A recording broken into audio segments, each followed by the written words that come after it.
Somebody at my from the bottom niggas, man. Yes, sir. Alright, it's your boy Mike Wills, and you tune in to Player Circle Podcast, and we back with another player, another guest, another one of the guys. My dog, RFN Mayne. What up, man? What's going down with you? Man, me and this man go way back. Further than y'all think. Hey. We was smoking 50 in the Dutchess, man. On the freeway. On the freeway, nigga. Man. This back before all this music, everything. Niggas wasn't even thinking about music. Shout out Simi too, man. Shout out Simi. Shout out the guys, bro. For real. Man.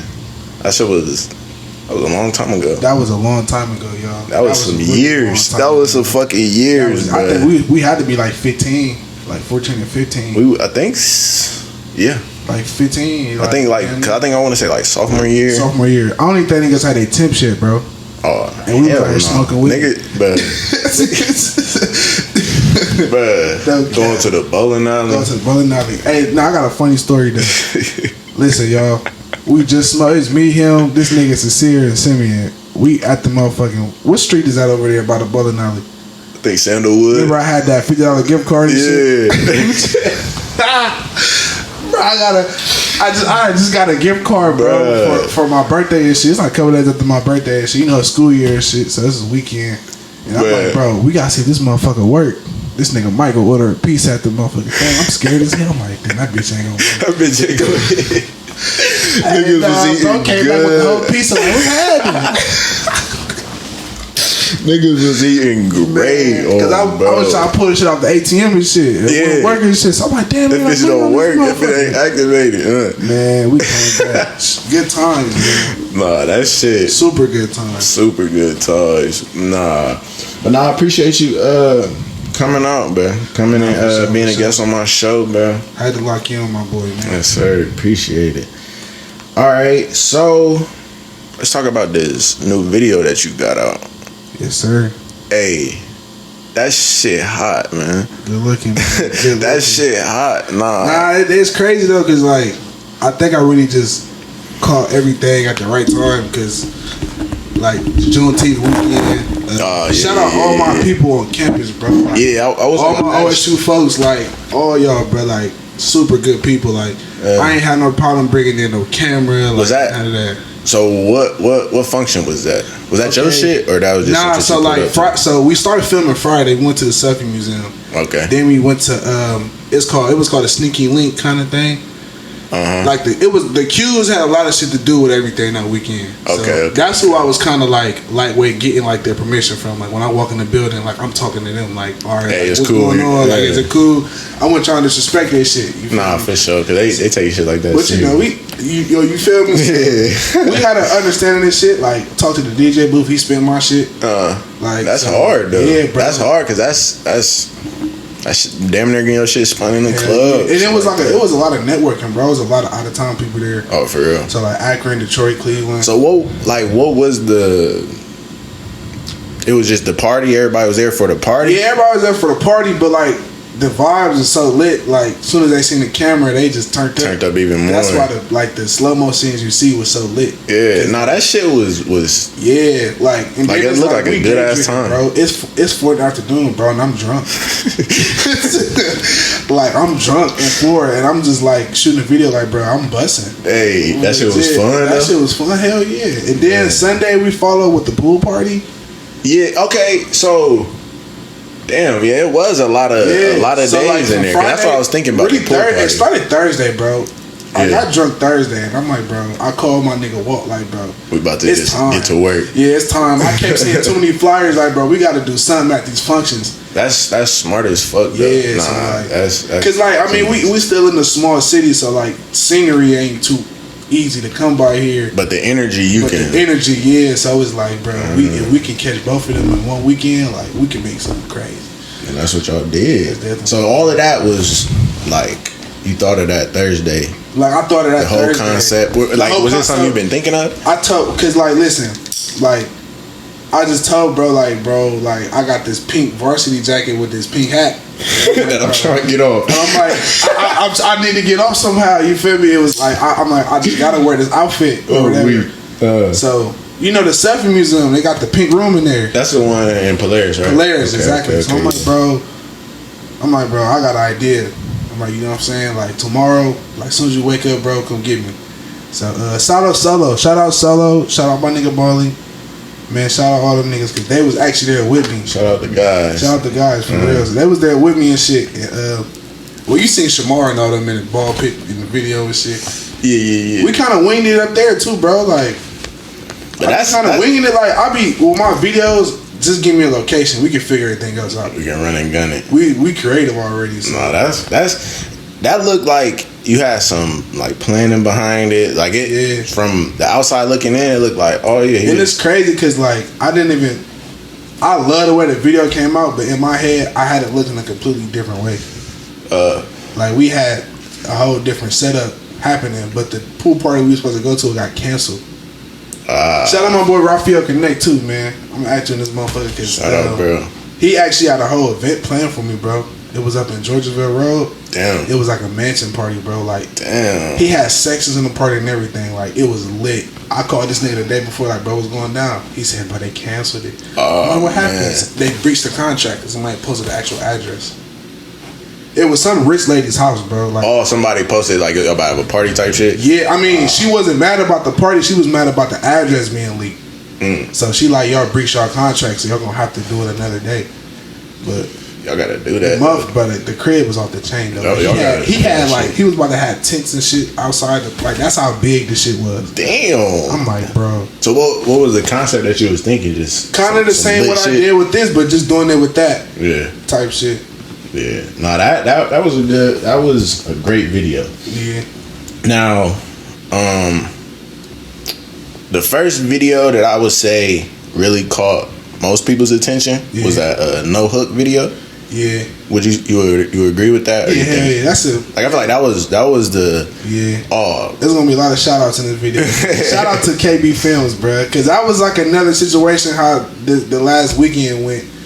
Cause like, shout out Noonie too, bro. Cause I called Noonie on the phone when I found that fucking golf outfit. I went to tell him, I'm like, bro, I seen this shit in the store. You know, I'm like, bro. You had the outfit before you had the concept? I had the outfit before I had the concept. So when I walk into the store and shit, I'm with my pops and shit. I walk into the store and I just see it like, nah, I'm cool, good looking. But you ever seen movies where like it'd be like a little light shining on some shit and you can't see that? I just seen the motherfucker like head to toe was polo. I'm like, I gotta get that motherfucker. So I got it. You feel me? And, I called KB like, bro, like meet me at the golf course. For really? Swear to God, KB, you know, nigga. You feel me? You can comment on this shit. I called KB on the phone like, nigga, I got whatever for the video. Meet me at the golf course right now. I called Jamisha. I called my boy Savion, S-A-V. Yeah. And I called Noonie. Noonie brought his girl Braxton. Yeah. And then Savion and them brought their little brother with them and shit. And we in the car, bro, vibing. Like, we about to go shoot a video. That's hard, though. Yeah. And the way that video came out. Yeah, and I caught them off guard, though, because that was just like, fuck it. Like, we with it. And to think about that, like, from seeing the video to now you telling me that there was no concept. Yeah. Like, it was just. We just winged it, we're going to be at this golf course and we're going to figure it out. Nah, yeah. Because that's probably the number one thing about this music shit, bro. If you just figure it out, give yourself a link, it's going to come naturally for real. Definitely, because it's going to be more organic. You ain't going to overthink it. You ain't going to be like, maybe they ain't going to fuck with it. Just do it. Just do it. And niggas going to accept it. Because it's like, they ain't got no choice. Nigga, this is my video. Bro. I don't give a fuck if you like it or not. It's the video. That's why I tell niggas, come organic as possible. So they can live the real you. Oh, God. Because I feel like, at least me, I can tell when a nigga faking it. Yeah, you can tell, bro. Because they doing too much of it. Like, a nigga that is him, he just gonna be him. He not gonna do the extra shit, but you doing the extra shit to people gonna be able to see through it. You can definitely tell. Yeah. I think that's another thing too, bro. That's why my videos come out and my sound come out how I do, cause it's just you. It's just me, like. Yeah. Nah, that's. I mean, the way I'm talking right now is how I sound to my phone. That should tell you everything you need to know. Like. Yeah, but nah, that video, that was a good ass video. Shout out Walt, man. Again, shout out my Cleveland niggas. It was a lot. I networked with a lot of out of town people. A lot of people you seen that video not even from here. So you got some features on the way, huh? Yeah, bro. I linked up with a lot of people. And that's a lot of people. That's and for me to be part. drunk and remember them niggas' faces, I knew we had a good time. Yeah. Nah, that's another part of we was all lit, bro. The rap shit though. Because once it start getting serious, it's about networking. Because for sure. if you only rapping to the niggas that's already listening to your music, how you gonna get bigger? Yeah, you gotta. Let me get on your song, or just figure a way to expand your name. Yeah, like, for sure. I think a lot of times too, like, well, it's a combination of two things. Mm-hmm. Because, well, me personally, like, I had to grow to be a social person. Mm-hmm. I always had like charisma and shit, but I was a people's person with my people. Okay, so okay. Like, if you knew you, I'm gonna be me, but anybody else. But like once I started like to break my shell, and then it's like, bro, music is life, bro. Like, yeah, because you can connect with so many people just through music. Literally, like, I don't have to know you, but if we got the same musical taste, like, we can bond. Literally, you feel me? Like literally, like I can start a conversation. To the point where, like YouTube beats, like the beat that I picked, like we connecting in a certain way, and I don't even know what you look like. And I'm rapping on your beat. I felt something on your beat, so you feel me? And if like, so when you go get beats, are you just searching beats on YouTube, or you got a specific page that you come back to all the time? YouTube's so big, bro. Oh God, YouTube is the internet's so big, bro. I really, man. Like, if the beat hard, I mean, my beat selection is really picky. Nah, your beat selection is very diverse, I would say. Because you got different vibes, different energies and shit. Because I just, like, once you develop an ear for music in general, like, you're going to be able to pick up on certain... I've heard something like this before, so I could see how I would come on this type like, shit. your musical intelligence got to, like, grow for you to, like... Be really good. Get a certain sound. Yeah. Like, you got to understand certain concepts of deliverance and all that. A little bit off topic, but what do you think about RFN Rich as a whole? Yeah. And then what you think about not this last little EP he dropped? What do you think about his last album? What's the last album? The one with the boxing shit on there, right? Nah, the one he had Late at Night on it. He dropped it at like the top of the year. Yeah, that one he had Too Easy on it. Oh no. Nah, hold on, wait. I think that I know Late at Night. That was my shit. Late at Night. Let me see. It really niggas slept on it. Niggas was not. I mean, bro, I feel like RFN Rich is an artist, bro. Super artist, bro. And I feel like this album. Okay, yeah, this got my shit on it too. So you fucked with that album? Yeah, I fucked with this album. Yeah. So a lot of people was saying like, bro flop, bro. But it's like, bro, this shit. If you understand music, you can be like, bro, this is good, that's bro. Good. Bro, I think, bro, I always tell niggas this because like music is such a broad audience. Like, you can reach out to so many different crowds, bro. And it's subjective too. There's so many people in this world, bro. I love hip hop. That's our culture. That's my people. But like, bro, if you expand like what Drake just did with house music, you fuck with his album, bro. I fucked with it. Best album of the year. I don't know about that. Sheesh. But I fuck with it though. It's definitely tough. I fuck with it. Like though. Niggas was. But that's an example of what I'm saying though. People not understanding music. Like that's because that nigga Drake loved music. Yeah, and you can tell when a nigga loves music. Yeah. What really like the whole album for sure, but. At the end, when that the second to last song, he came chopped and screwed for the song, and then the song after that, the Jimmy Cooks got a UGK sample, but that's crazy because a regular person ain't going. Bro, I'ma always say this, bro. Drake is probably the greatest artist of our generation, bro. He might be of all time. Honestly, he might be of all time. After that album, possibly, I gotta see how he gonna finish out. I feel like he's still in the mix right now. What else? I feel like before this, it was like, what else can Drake do? But I feel like it always like. I feel like sometimes it's not about how you start; it's how you finish. For sure. And I'm waiting on Drake. I'm waiting on Drake's like exclamation point. Like, what he gonna lead the game with? Like, what's gonna be our last Drake album?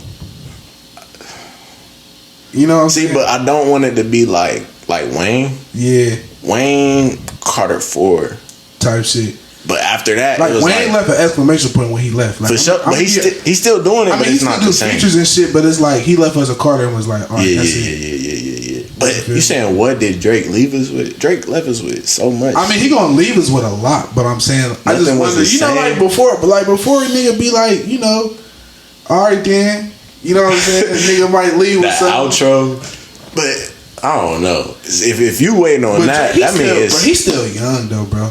And he just signed a new deal, so he got a lot of music he definitely still young to come. And I feel like what he does well, him not oversaturating and not all dropping every year, twice a year, shit like that. Bro, quantity over quality, bro, or quality over quantity. I'm sorry.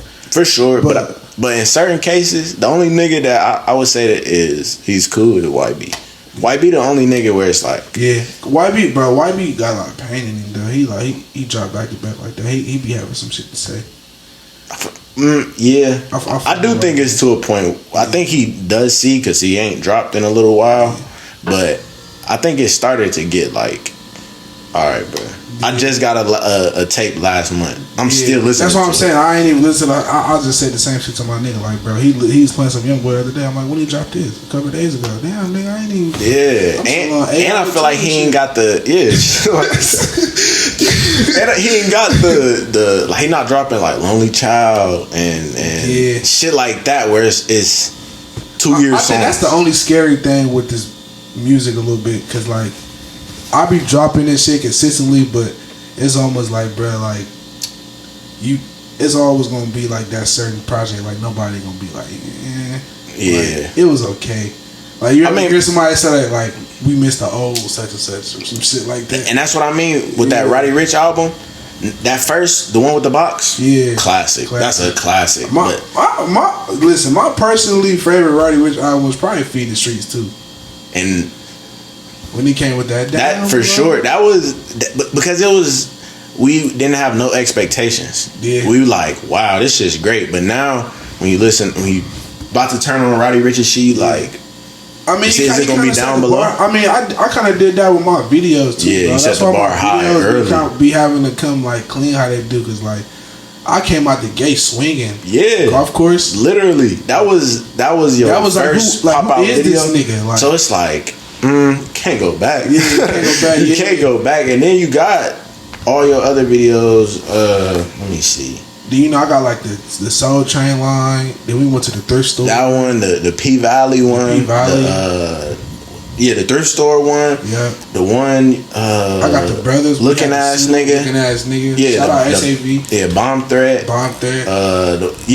brothers is the one that has solo in it, right? Yeah, that has solo in it. Yeah. See, even Bomb Threat. That's Bomb Threat. Yeah. Like, bro, you got. Shout out Chance too. My boy just moved to Florida, man. Shout out Chance. You got a lot of different types of videos, different like so would you want to, like, moving on, how does it get bigger, bro? Are you gonna have these like big productions? Man, I'm trying to go like simple but effective, like a lot of videos that you see, like, I mean, they be put together, but it don't be like over the top. The video don't really do too much. Like, it's a good video. It's a good video, yeah. But it's not like that Wait For You video. Yeah, great. That was crazy. Crazy. Shit like that. That's production. Like, that's Yeah, like that's real money invested. Like Drake, he gonna take it there with the video. I mean, but you know, I feel like once I get signed to get like a real label budget, I don't know what I'm gonna think of. It's just gonna get bigger. I'm just curious. It's some shit that it's in my mind right now. I just can't do because I just can't get my hands on it. And you don't want to half-ass it. And I don't want to half-ass it. You want it to look exactly how it's in your head. Exactly. Shout out Walt, bro, because Walt, that nigga, bro. Y'all think y'all just really click? Bro, we shacking. And I you know what? I'm going to say it on camera, too. Y'all, and I want y'all niggas getting y'all feelings, too. Walt is the best cameraman in the city. I was about to ask you that. He is the best. Y'all can argue with any nigga. Everybody line y'all videos up. Walt is the best nigga in the city. I was going to ask you. All right, so moving on from that point. Yeah. Who would you say your top 5 cameramen in the city? Top 5? Yeah. Well, Walt for sure, number 1. He number 1. It could be people that you ain't even worked with yet. No, for sure. KB number 2. KB Phil. Shout out KB. And you know what? I got a lot of respect for KB. because he worked hard. Well, and my number 3 after KB is Phil's. You know what I'm saying? What's his? That's Jabril's big brother. Okay, you know, okay. Phil and KB, them is like, them niggas set the tone before like a lot of this rap shit was like getting popular in the city. Yeah. So like when FNE and Shoot 'Em Up. That was already out. Yeah. That was with them, like KB locked in with BHE in them early. Yeah, I was hip to KB. Yeah. Like, then like before Phil, anybody, you know he did 40's video when they got caught for the riot and all that shit. Like Phil shot that video.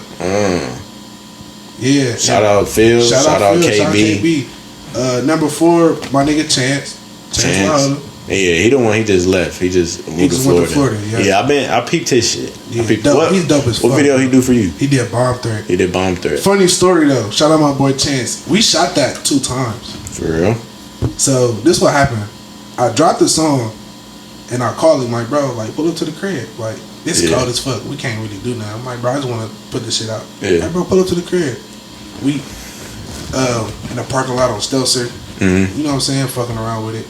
But in the midst of me dropping that song, I dropped it on all platforms. So we got on TickTock. So before, Snot and them had made it on that beat or whatever. That tell him it's up, that shit. Oh yeah. But I made that song before they did. So when the shit was going up on TikTok and all them reverb and all that edited shit, them streams was coming back to me. Oh damn! I got the stats to prove it, bro. Like that song got 300,000 streams, bro.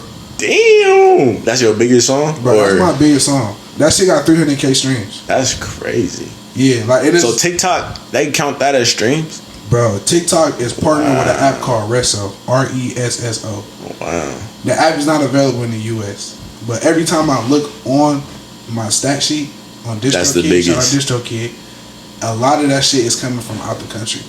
Wow, that's crazy. I'm thinking it went viral in another country or another part of the world, but I just can't see it yet. That's crazy. Because it's a lot of copyright shit that goes on when it's reaching other parts of the world, and shit. So damn, yeah, like that fucked me up. Like when I seen that, I'm like, that's crazy. Because it was updating like every 2 weeks. I'm like, bro, where the fuck is all these streams coming from? So it make you like, I don't know, like how that make you feel about like, yo, like where you at? Did that make that you? Shit just like gave me hope. Like dropping some shit without no visual, just like, the audio. I was broke when I dropped that. Like real shit. I'm gonna let my fans know. Like a lot of times y'all see these fancy ass videos and shit. Like I be spending my last on that shit. And it looked like it's working. Like, I've been out here really fucked up for real, bro. Like legit, like zero to my name. Like I done slaved nowhere. I done did all that shit. Like to get where you are. So like it just be willing to invest in myself. And that's what you gotta do though. Nah, for sure. Because if you didn't, you wouldn't be where you are. Shout out my boy Bam Invasion, man. Like Bam Invasion. Yeah, that nigga, man. Like if I would never met that nigga, bro, a lot of these songs and shit, like y'all wouldn't even be hearing. I don't know where I'll be with music without that nigga, bro. And that's honest, like that's some real shit. That's some real nigga shit. That is. Cause that nigga tapped in with me on a whole different level. That's your who is my he? Engineer. Okay. So that's the only person you go to record. Only person. Shout out my boy Jay Mills though. Okay. I went to Jay Mills a couple months ago. But Jay Mills, bro. Honestly, he's working. He's an artist too. That's where I say before the that first video, I seen you because Jay Mills had the room and shit. Yeah, and that's where niggas already knew it. Yeah. But that's a funny story too, bro. Like I was donating plasma to get into that room. Like damn, swear to God, like I was getting fired from jobs and shit, and that's when he was like, now. Niggas be having 2-hour minimums and shit. Yeah. Like, which that's not his fault. Get your money. Like, I'm not for mad sure. at that. Yeah. But like, he had 25 an hour. 25 hour. I'm like, he like, bro, you can just get an hour. Like, I'm not tripping. Damn. So I would just do what I can, like scrape up and shit. Like, so what was you knocking out in that hour? Bro, anything I could. So like, damn. Anything I could, bro. Like, if my mom was here, she was witnessing that shit, bro. Like, she was watching me, like.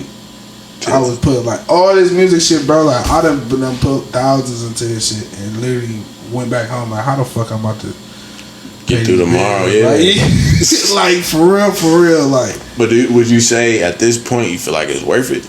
Hell yeah, it's worth it. And like, bro, just getting a message from somebody who I don't know, and just telling me like, bro, that just show you like, bro, I'm doing the right thing. I'm doing the right thing. Yeah, nah, for like, sure.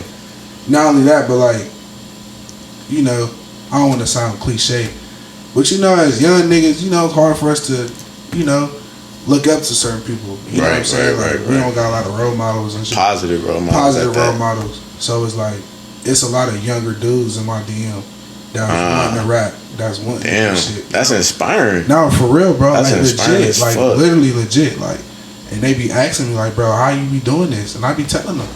What do you be telling them? Like, just bro, work. Do your thing. Just do it. Like, do your thing. Like, nigga, I'm telling you, like, I'm not no like bougie ass nigga. Like, these niggas I done had full conversations with niggas like who seen me out in public. Damn. Like, that's RFN. Like, what's up? And I done sat and chopped it up with a nigga for like 10 minutes. And that's crazy though. Just like let niggas, the nigga know, like, bro, like it's possible. It's possible. And you just getting started at that. Exactly. So they looking up to you. That make you feel like you actually doing something. That's what I'm saying. Like you something, like, man. And then even other artists in the city, like, shout out my boy TA. Like, I grew up with that nigga. You feel me? Like, shout out, you feel me? RP Cam, like, you know, we real neighborhood homies. Like, this my nigga. Like, I always chop it up with him when I see him. You feel me? Like, the whole EBN, like, them all my niggas. Damn. Like, so you really connected. Yeah, like, you really got folks. And not even on them. I mean, music shit, of course, but just being a genuine nigga. Like, niggas see me, it's all smiles. Yeah, you feel me? Like, we done got drunk and lit in the studio and shit. Like, all type of shit. Just having a good vibe to myself. Like, yeah.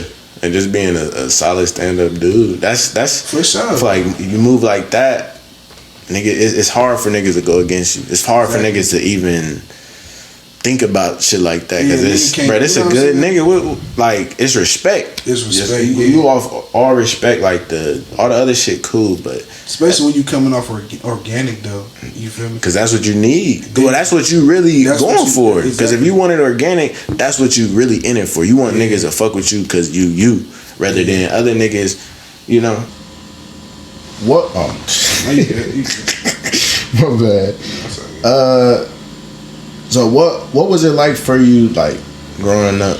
Like, how was it for you coming up? Maybe not all the way back from when you was a kid, or if you want to go back that far. I'm a very open book, bro. Okay. Very open book. I can start from the beginning, bro, and I can actually tell you how the love for music actually came about. Okay. I mean, everybody should know I'm from the zone, so, you know, north side nigga. You been here all your life? I've been in the north all my life, man. Been out north. So my mom and dad, you know, they met, you know, typical hood story, you know. Yeah. Settled down some kids. I was born at OSU North. How many siblings you got? I only got one. Well, I got 3 siblings total. Okay. My dad just confirmed I got another brother. Really? So I got a sister in Atlanta, and then I got a brother in California. Like, how recent was that? Well, I know they both older than me. I'm the baby out of everybody. I gotta talk to my dad again because he was talking to me a little bit about the sister I got that's in Atlanta or whatever. So damn. I think I'm gonna meet her soon. I don't know yet. I still gotta talk to him about it, but I gotta meet her though. That's crazy. She gotta know her little bro lit. You feel me? Do he be in contact with her? Bruh, he was in contact with her mom a couple years ago, bro. But I actually gotta go back and talk to him more about it. But we just talked about it too, like last week or whatever. Dude. And he was like, "Yeah, like you got another brother too." I'm like, "Bro, stop playing. I was one of the brothers." Nah, I already had one. You feel me? Yeah, I got one now. You feel me? Yeah. But yeah, you know, upbringing was pretty chaotic, bro. Pretty violent. Really? Yeah, pretty violent, bro. I mean. Like, for you? Just me and everybody that was around me. Like, I mean, you know, it wasn't no split between my mom and my dad's side. Everybody from the streets. Ooh. You feel me? So, you know, like I said, pretty chaotic, bro. Like, a lot of traumatic events. You know, I witnessed my dad get shot in front of me at 7. Damn, really? Yeah. So he got shot 9 times. He's still here with us though. He's still here with us, man. But he got shot up pretty bad. Did that like? How did that affect you? That affected my childhood completely. Like that, like robbed me of my innocence. Like it was serious. Fucking imagine. Yeah, like it was serious. I couldn't imagine seeing no shit. You said at 7. At 7. So that's like crazy. a lot of counseling sessions. Really, a lot of anxiety medicine. Like it was fucked up for a long time. So you was already like you've been aware of your like mental health and shit like that. Yeah, definitely. Okay. And I'm definitely touching that subject through my music. You know, so I got some more shit dropping, bro. And I want that's big, especially man. You feel me? Like a lot. I know it's a lot of niggas out here suffering in silence, bro. Yeah, definitely.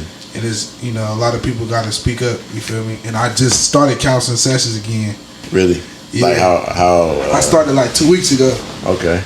Yeah. How you think that's been helping for you? It's been going good, bro. It's been going real good. I mean, I got a lot of emotional, you know, I got a lot of childhood trauma attached to me, bro. That you ain't never really. That I ain't never touched. Realized. Yeah, realized. Okay. So you know, a lot of shit that we do as grown-ups is trauma responses. Okay, I get definitely. Yeah, definitely. So like a lot of shit I didn't realize I was doing was trauma responses until I actually sat down and talked to a professional. What made you want to like get back into going to? Honestly, bro, my nigga counseling. Ted, bro, Bam Invasion. Like I was having trouble finishing certain songs.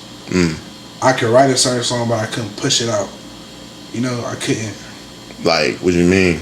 Like when you say writing, is this like punching in or like nah, physically? Actually write songs that I would maybe write a song to where it's kind of touching on a certain subject, but when I'm saying it, you don't even want to go all the way there. Yeah, it's like the emotional block ain't cleared up yet. Yeah, and you don't even. I don't even go down that alley because I know what the fuck down there. I know, so it was like, like to ever tell you, like it was a lot of times like I cut sessions short because it got emotional, and like, I just couldn't finish the song. It was too much to talk about.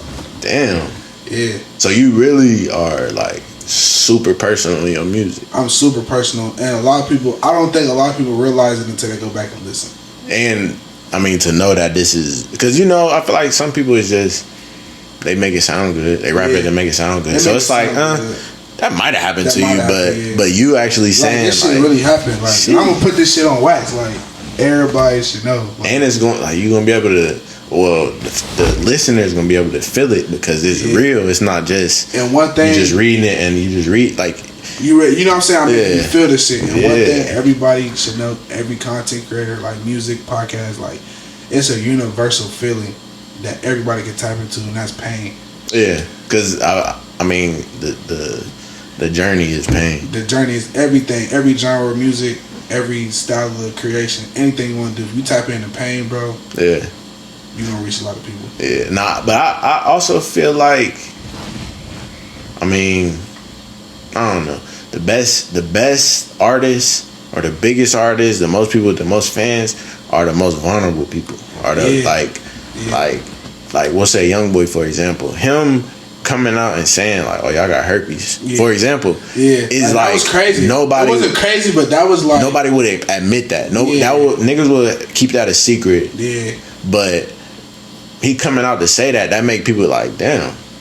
Yeah, I just fuck with dude for his honesty. Another thing too is like, I mean, like, imagine how many other people out there that listen to him that's probably going through that same thing, and they might feel more proud about it because it's like, shit, I gotta live with it. I've been hiding it, but bro, I got it, and it is what it is. Yeah, and like he can relate to me. That's what I'm saying. And now he giving me the courage to be like, you know what, I got it.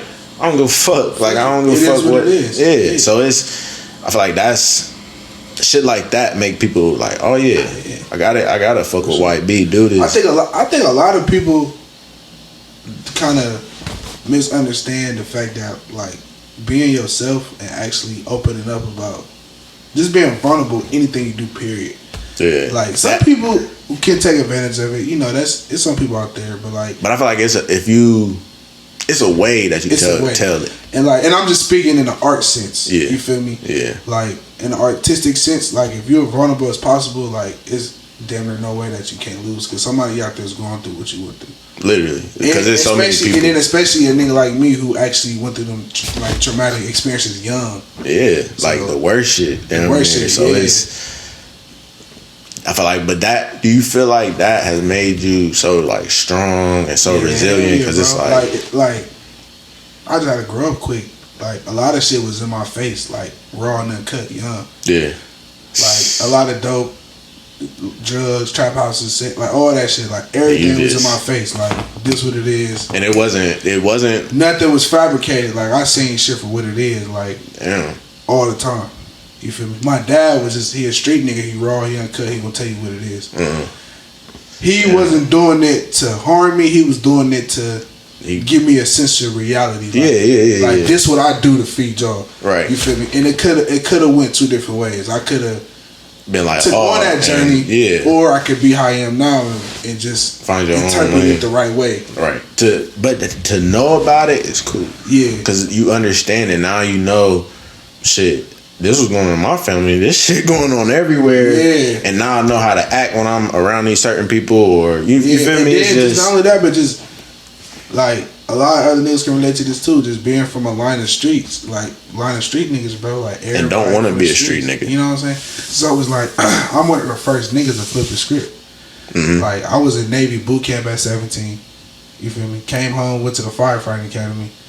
You know what I'm saying? Left there, then went to go get my HVAC license. Left there, now I'm trying to get my CDLs. Like I'm trying to get everything. Do you got all of that shit though? Or the shit that you like your CDLs? Or no, you said you getting your CDLs now. Yeah, I'm in the process of getting it now. And HVAC, that's like heating and cooling. Yeah. So like what? All right, start with the Navy. Yeah. What made you want to go to the Navy?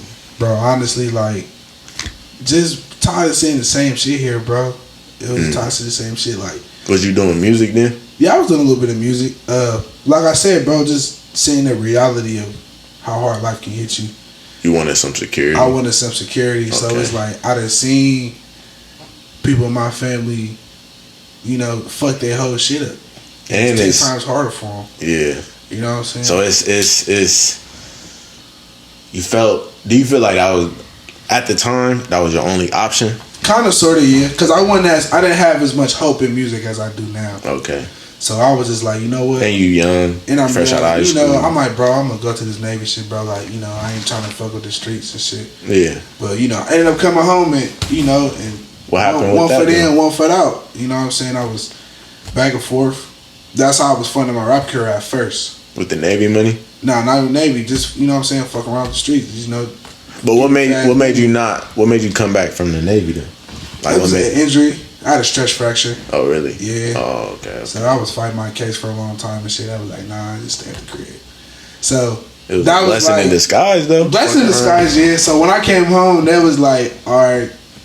In my mind, I feel like I tried everything I could. So I'm like, you know what? Let me just, you know, this is my second nature, damn near. So I'm like, fuck it. Let me just. And then it was just like, all right, get some money. Now I got the funds and I'm kind of getting a little fast money. Okay, like what's up with the music shit now? Right. I got a couple dollars in my pocket. I can shoot a video now. That's how the KB shit came about. Right. Okay.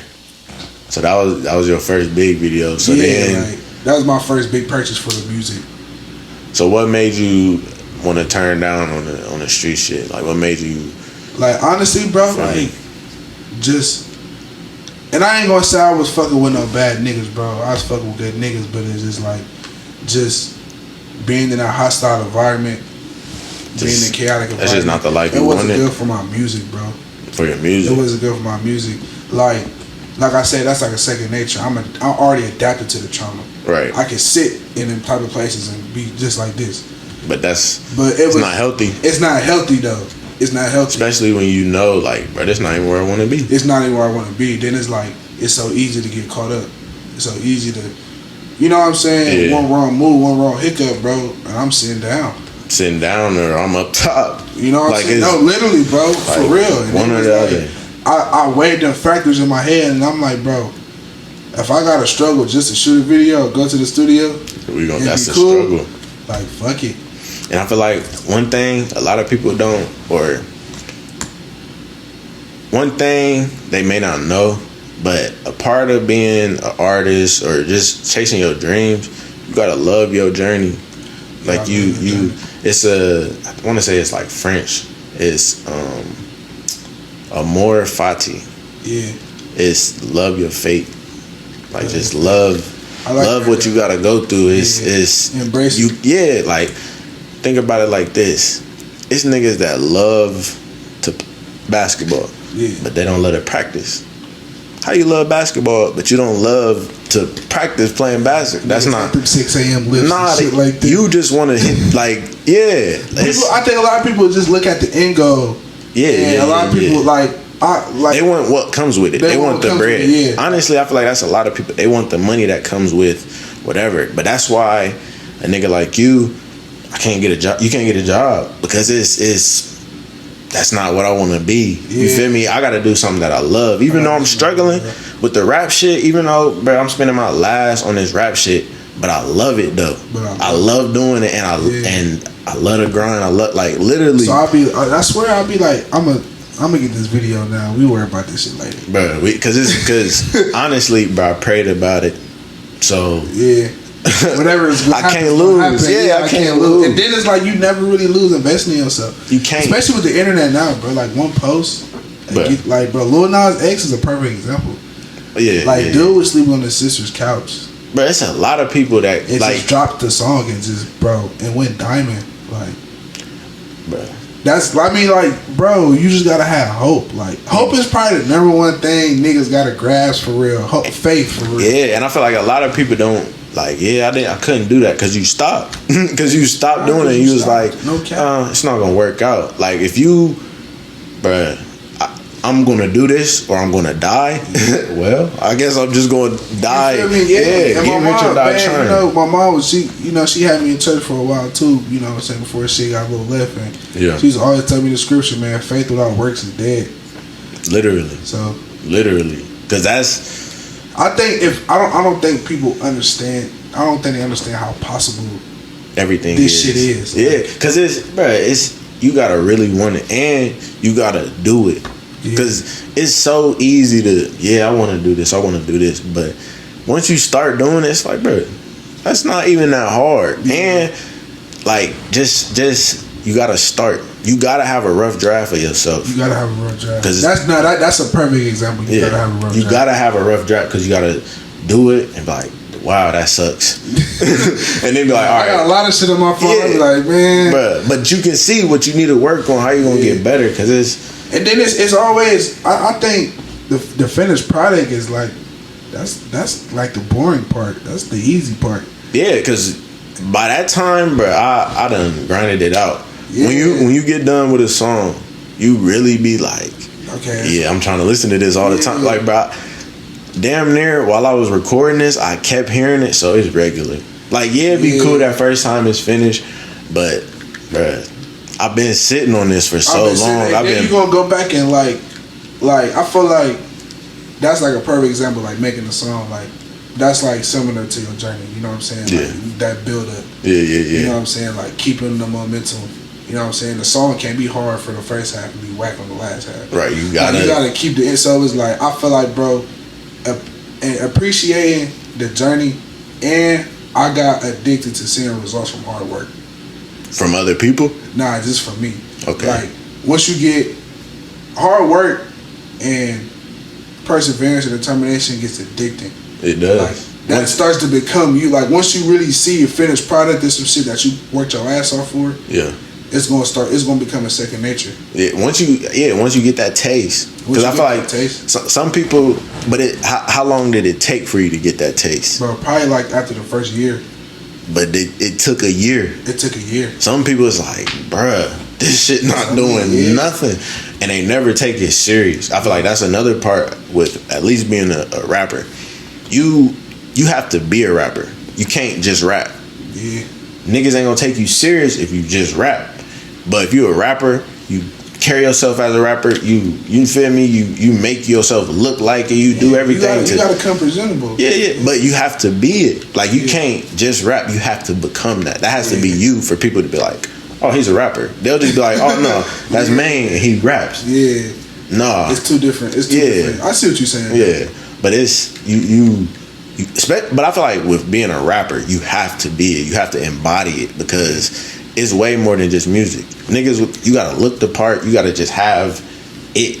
Like that's good that you said that though, because I was watching an interview on 21 Savage, and he was basically saying like every nigga can't be a rapper. He was like, you gotta have that it factor. You damn near gotta be that nigga. Like you at least gotta look like that nigga, and people gotta believe like, oh yeah, he that nigga. I mean, even if you not that guy in the beginning stages, it ain't nothing to. But it's your back up. Charisma. Like you, all the rappers be broke. Niggas be broke when they starting off. So it's like, bruh, we get it. Yeah. You just gotta be that nigga and make some good music, and it was like, all right, yeah. Everything else gonna fall in place. And then once the money come, it's you really paint yourself exactly to be who you want to be. Yeah.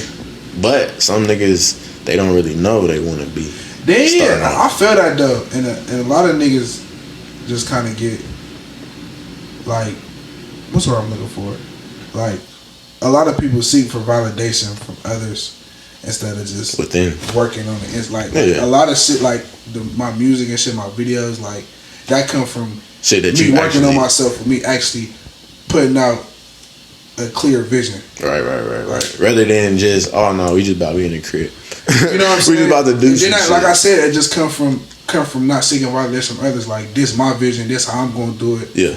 This, and you know what I'm saying, and this how I'm gonna come. Yeah. You feel me? So like a lot of people just be kind of winging it a little bit, but then again, kind of like not listening to themselves, not being themselves.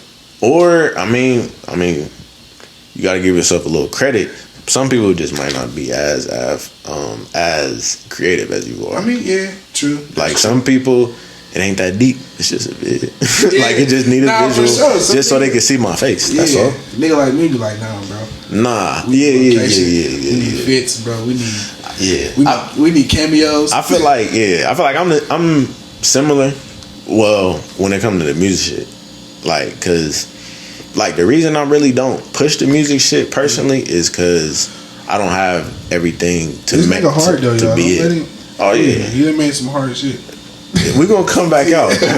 I'm gonna pop out, but I was there. But nah, it's just I don't know. I don't have everything to be a rapper, so it's like I'm not gonna half-ass it. Yeah, I'm gonna do this shit till I got it all together, and I can put the picture out. I can be exactly who I want to portray myself to be. Yeah, like it don't match my music and who, you feel me? Yeah, it don't match right now. I mean, listen, bro. I feel you on that, but sometimes, bro, you just gotta do it. You just gotta do it. And that, like, I used to think that too, but once I started putting into perspective, like, all right, bro, like, for instance, we all got a favorite artist. Yeah. And we all go back on that old music. Sometimes I feel like that old music is like the best shit. Like type shit. When niggas before Jury and all that shit. Type shit. You just seeing niggas just like, he ain't even have it together yet, but he just in the camera just like, fuck it. Yeah. Like, yeah. That's like, bro, I feel like that's probably one of the most important steps in music, bro.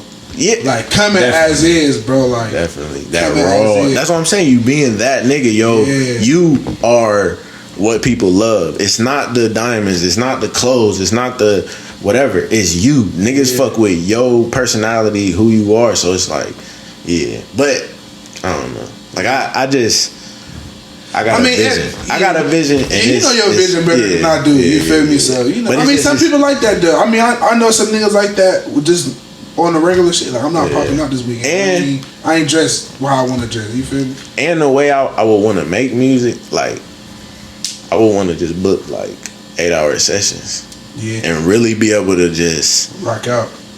Yeah. Like, I feel like I ain't got enough time to get it all. Like, it's just I ain't got it all together. And plus, like, you doing this too, and this is like, and this is a good start.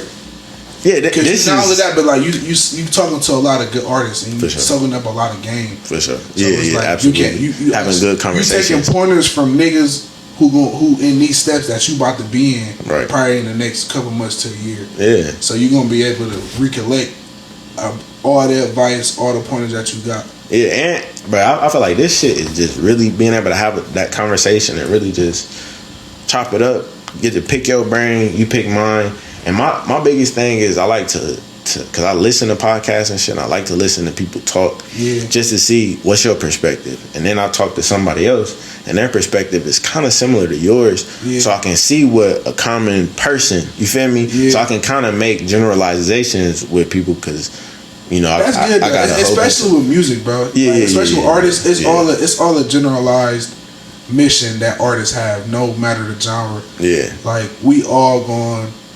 I mean, like that's why I say music is life, bro. Like music is just like, it's different, bro. But even if you just talk to different, like, you feel me, people can have different opinions. So it's like, damn, I ain't never heard nobody say something like that, or you know, come like just think about it like that. That make me just perspectives is definitely good though. Too. And then it like open your mind too. Yeah, it make you think different, because it's like you think of it a different way. That might open my mind and be like, damn, I ain't thinking about it like that. Yeah, or how the fuck did he even get to that? Then you start kind of my videos. Like, how the fuck did he think of that? This nigga went to how the fuck you think he went to the golf course, man? Like, so now everybody, you know what can I do different but at a golf course? Yeah, we gonna figure it out. We gonna figure it out. Yeah. But no, I think I definitely think getting different perspectives and talking to a lot of different people, especially you getting different perspectives from people who are creative. Yeah, or people that I respect too. Yeah, like getting different visions of creativity is like dope, because you can actually be like niggas is giving you reasons and actual theories on how, like why they did this, and why they dropped this. And, you know what I'm saying? Yeah, and one thing, a quote that I heard: don't accept criticism from somebody you wouldn't accept advice from. So just talking to people that you respect and shit, it's like them the people that I need to be talking to. The niggas hating, he ain't on shit anyway. And like he ain't coming from no genuine standpoint too. Like, he ain't coming from no, like we ain't even in the same path right now. No, and I like he's miserable. No, legit though. It'd be a lot of and you know what, bro? I went through a lot of that growing up, because a lot of my family members was miserable, bro. So like I went through a lot of like just niggas hating, and then I went through just a lot of shit like being discouraged, bro. Like looking for, ain't believing in yourself. Yeah, like I really had to learn to believe in myself, bro. And I think that's probably one of the biggest challenges I overcame. Is really believing in yourself. Believing in myself, because like ain't nobody dropped $1 in this shit, bro. Like I have no investors. Like I have not yet to come across a mind and be like, bro, I believe in you. Let me shoot this video for you. Yeah, and that's my goal in life, is to be the nigga that I wish I encountered. Exactly, and that's what I'm on too, bro. And that's why people who come in my DM, they'll tell you, you know what I'm saying? Like, they can screenshot conversations right now. Like, bro, I was talking to that nigga. Yeah, that nigga told me like, what's up? And that's cool. Some niggas ain't even gonna respond. Some niggas ain't gonna open the DM. You feel me? So it's that's some real genuine shit right there, though. Like, for real. Nah.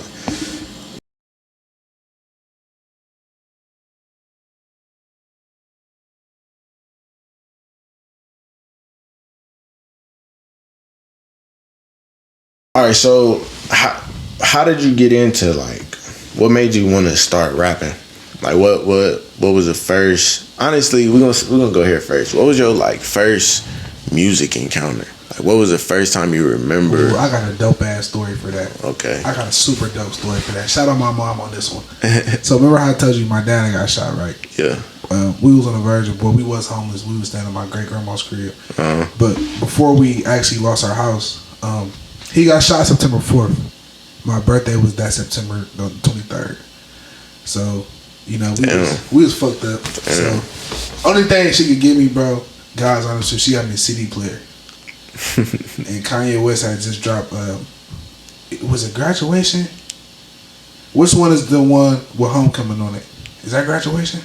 It's either, it might have been. I want to be correct on this, bro, because whatever album had Good Life on it with T-Pain.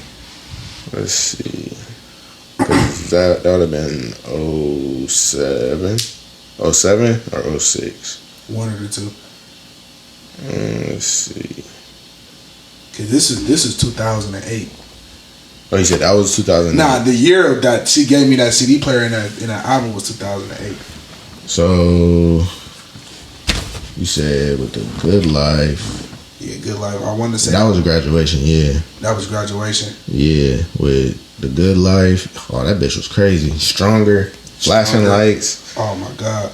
Can't tell me nothing. Yeah, that was 07 though. That was 07. Yeah. So that was a year after. So like, man, listen, Homecoming. I used to sing that song every day. You know, I met this girl when I was 3 years old. Yeah. And what I love most, she had so much. So that shit. So that was like my first like song. And Kanye West, bro. Our generation, like 99, 2000 babies, like we was like the last stretch of good music. What you mean? Like, what you mean? The label, or are you saying nah, like quality actual, music, like quantity, like actual, like good music, like the Lil Wayne's and the, you know what I'm saying? I mean, don't get me wrong, it's good music now, but like I feel like you gotta give it time. I gotta give it time, but I feel like the early 2000s, bro, it was great for music. The people that we had, you think of now, is almost the same people. Well, no, it's almost it's the same with a little twist. You get Drake. That's great music. Yeah. You say the big dogs right now. Drake, Baby Dirk, YB. Those are the big dogs. Yeah, big dogs. Well, you got like Future. Yeah, Future. Kodak. I mean, but like in my opinion, but I feel like it was like it wasn't as many rappers back then though. It wasn't as many rappers, and then a lot of that too. Like you seen, we kind of watched hip hop develop. Yeah, kind of, sort of. But it all, you know, it's all different times. It's all different times, and you going like. That's why it's like niggas like LeBron. Like niggas, we grew up on LeBron, so it's like, bro, ain't no nigga ever gonna be better than LeBron. You feel me? Or a nigga that love Jordan, bro. I'm not even going. Nobody could. Because he sat and watched Jordan. Yeah, and it's like, bro, you got this in your mind. It's like this the greatest. Like, can't nobody ever be the greatest. Like, so it's, I don't know. You got your greats. So you say Kanye would be a favorite artist? Man, I don't know. I got a favorite artist. I listen to a lot. Give me your top 5. My top 5. We're gonna make it we tight. We gonna go local, or we just going everywhere? We're gonna go everywhere. Then we're gonna come back local. Okay, everywhere. Top 5, man. Let me see. I'm gonna go 5 to 1. 5 to 1. Okay. 5 to 1. Number 5, of course, Kanye. Kanye number 5. Okay. It's a lot of emotional attachment I got to his music, bro. Yeah. Number 4, I gotta give it to my nigga Drake. Drake at 4? Drake at 4. Wayne at number 3. Wayne at 3? Wow, so this 2 and 1. It gotta be crazy. So Wayne, like, and the thing with Wayne, bro, he was there for it, bro. Like the no ceilings. Yeah, Wayne was and that money, Cash Money era, bro. Wayne probably my number 3 too. Bro, like Wayne had shit on lock, bro. And then he gave us Drake and Nicki, bro. Yeah. But Jay-Z gave us, he gave us Kanye and Rihanna. He did. Them 2 billionaires. All 3 of them billionaires. All 3 billionaires, actually. I give you that though. That's my top 3, you know what I'm saying? That top 3 is more nostalgic. Okay, that's so more emotional feeling. So what's these 2? The last 2 now are artists that's like impacting like my career and who I fuck with the most. So what is these 2? These 2 gotta be crazy. The last 2 are Roddy Rich and Baby. So hold on. So you saying you went 5 to 1 or 1 to 5? You got Roddy Rich 5 to 1. You got Roddy. This ain't no like. I'm not ranking them from talent. This is just like I'm just naming 5 artists. I need your top 5. Like, okay, yeah. So this is like the best. Okay. Yeah, we're gonna say all time. Okay, all time, in my opinion, the best. Cause you had Kanye at 5. I was thinking of just 5 artists I'm gonna be honest. Kanye ain't in my list, but for a nigga that say he like Kanye to put him at 5, sheesh. Yeah, I mean, that's my tough critic. Man, my top 5 all time, man.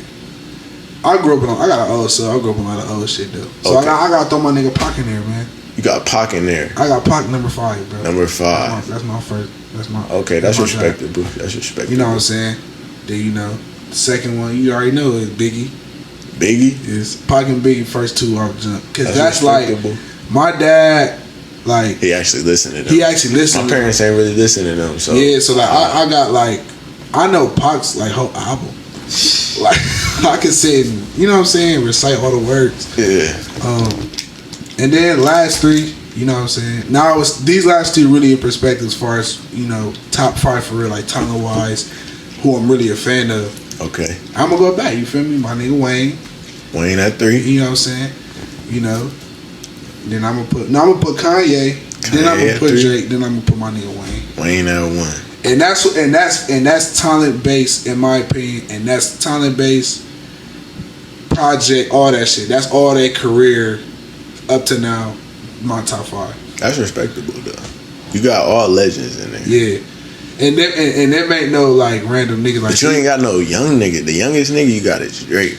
Yeah, I mean, cause I feel like Baby, YB, like they not done yet, bro. But like, I'm gonna be honest. Yeah. I don't even got Tupac and Biggie in my top 50 though. But that's only cause like I could not rap a Tupac or Biggie song to you. Yeah. Like, I mean, it's like that though. I mean, and then my honorable mention, you know, Dirk, Baby, and YB. I'm gonna put them in there. But only reason I put that 5 because I be looking at them is super respectable. I be looking like when I say top 5, I take into consideration of the catalog and the impact on the industry. So like, okay. I be looking. Well, yeah. Like if your job not done yet, it's hard to put you in the top 5 because like you could fuck up the next year and leave my list. Like them niggas right there are named like they solidified. Yeah, mine's simple. Simple. I got Drake number 1. See, Drake, like we said before, he's like the best artist of all time.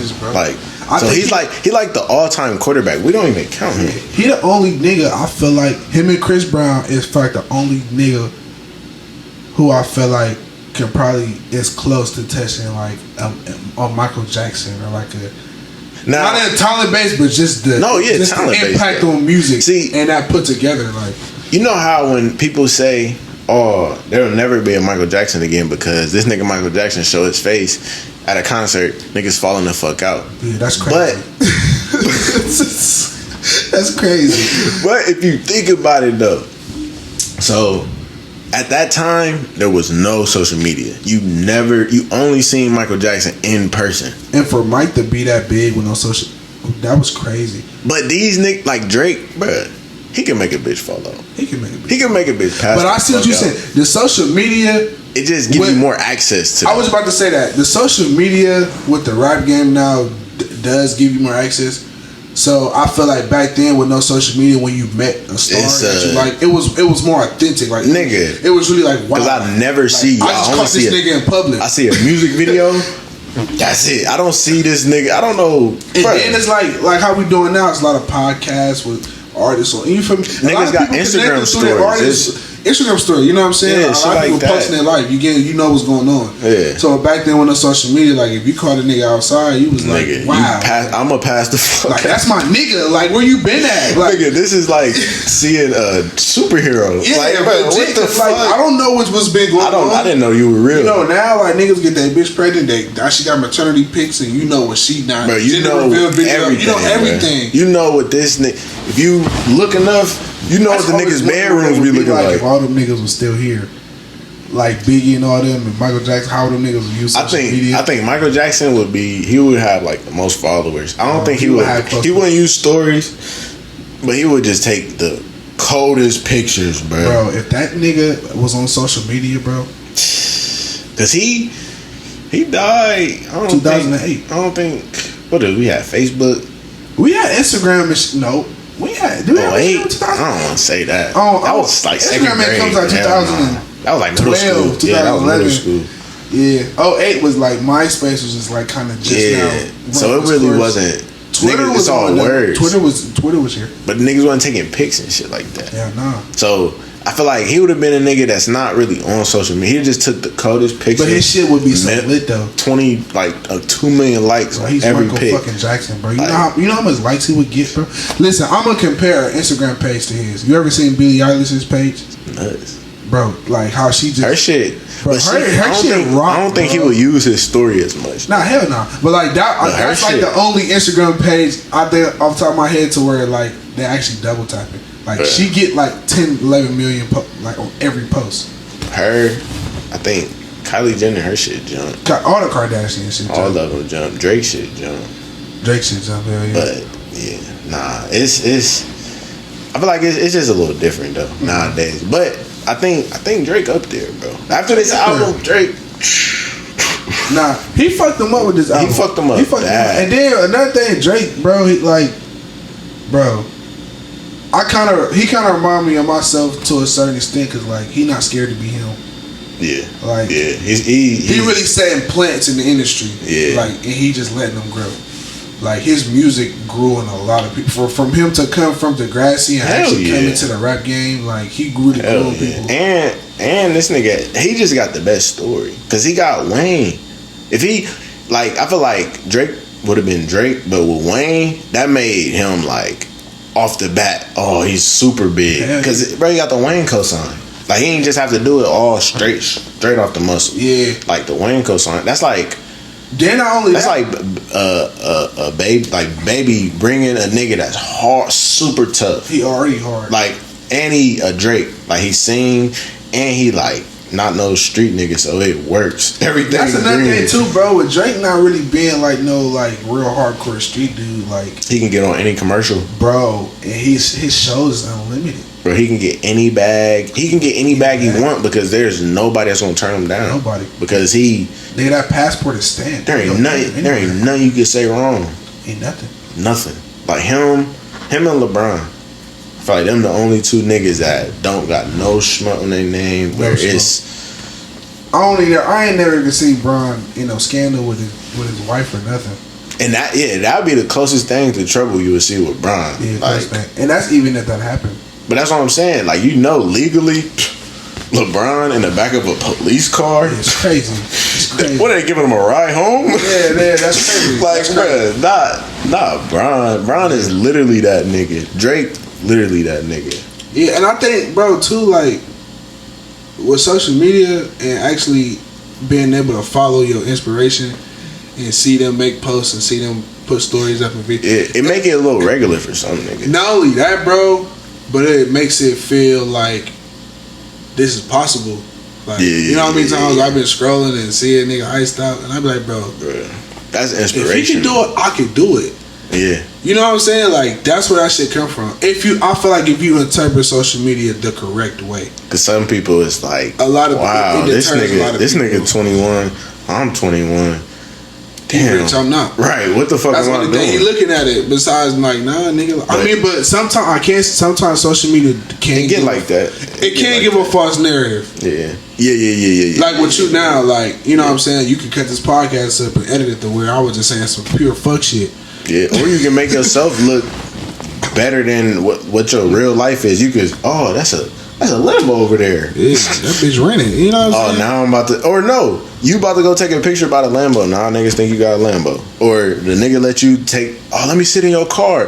Now niggas think, like, it could be anything. Yeah, literally anything could be it could be better than what it look, or it could be worse than what it look. But one thing I would say about life, like, specifically with that Young Thug shit, when that shit happened, because literally that's my favorite nigga. Yeah, I ain't even put Young Thug in that list. I think I'm about to go back and do it. I had Drake, then Young Thug. After this album, Drake just showed me he can make the best music. Yeah, so it's like Drake makes music. Cool. Yeah, like, but Young Thug does too. Music, bro. Thug makes music too. Young Thug makes everything. Like, Young Thug is just so. Bro, Thug is the perfect example of a nigga who mastered himself. Yeah, and he was himself. From the jump, niggas was like, nah, bro, this nigga, he gay for us. Yeah, that was crazy. But like, bro, now he that nigga. He that nigga. And not only that, bro, but like, bro, I really want y'all niggas to understand this shit, really. Like, authenticity and being organic, bro, that shit will take you such a long way, bro. Literally. Like, if you really be yourself and just have some fun with this shit, bro. Like, I mean, you would probably look at my nigga right here, like, not being a person, but like, you feel me? We in my nigga, this my nigga's crib, like, humble beginnings, being itself, like, you know what I'm saying? Like, nigga, this where we at with it. You feel me? Like, and we good with it. We good. Like, this a perfect I'm not trying example. to portray shit. We exactly. You know what I'm saying? Like, you can see the setup. Like, we humble niggas. You feel me? Like, we know what's on the way, bro. But we gonna embrace where we at right now. Literally. So like, that's a perfect example. I feel like Young Thug was the type of nigga he embraced every step. Yeah, but what I would say with him though, with that situation, not to say nothing bad about him, but since I like really was influenced and I really looked up to him, I would say that what him getting locked up and getting his big case is like a reason why you should never envy somebody else's life, because you never know what they tomorrow looks like. And you don't like, because this nigga literally living the best life you could imagine. Then the next day, now he's sitting doing 23 and 1. So it's like, and my life, it ain't whatever, but he would probably take my life over than what he going through right now. So it's like, bro, you don't know how people got places. You don't know what's really going on, and you don't know what niggas tomorrow look like. So it's. That's a good example, bro. That's a real good example, and I think the social media culture kind of twisted the reality of a lot of shit. I think people understand, like, bro, shit is real. Shit is real, like, all around. Yeah, like, it looks. People only going to show you the highlights. Yeah, that's like social saying media is a highlight reel. Yeah, because it's like, I'm only going to show you the good shit. Like, if I have no money in my account, why would I show y'all?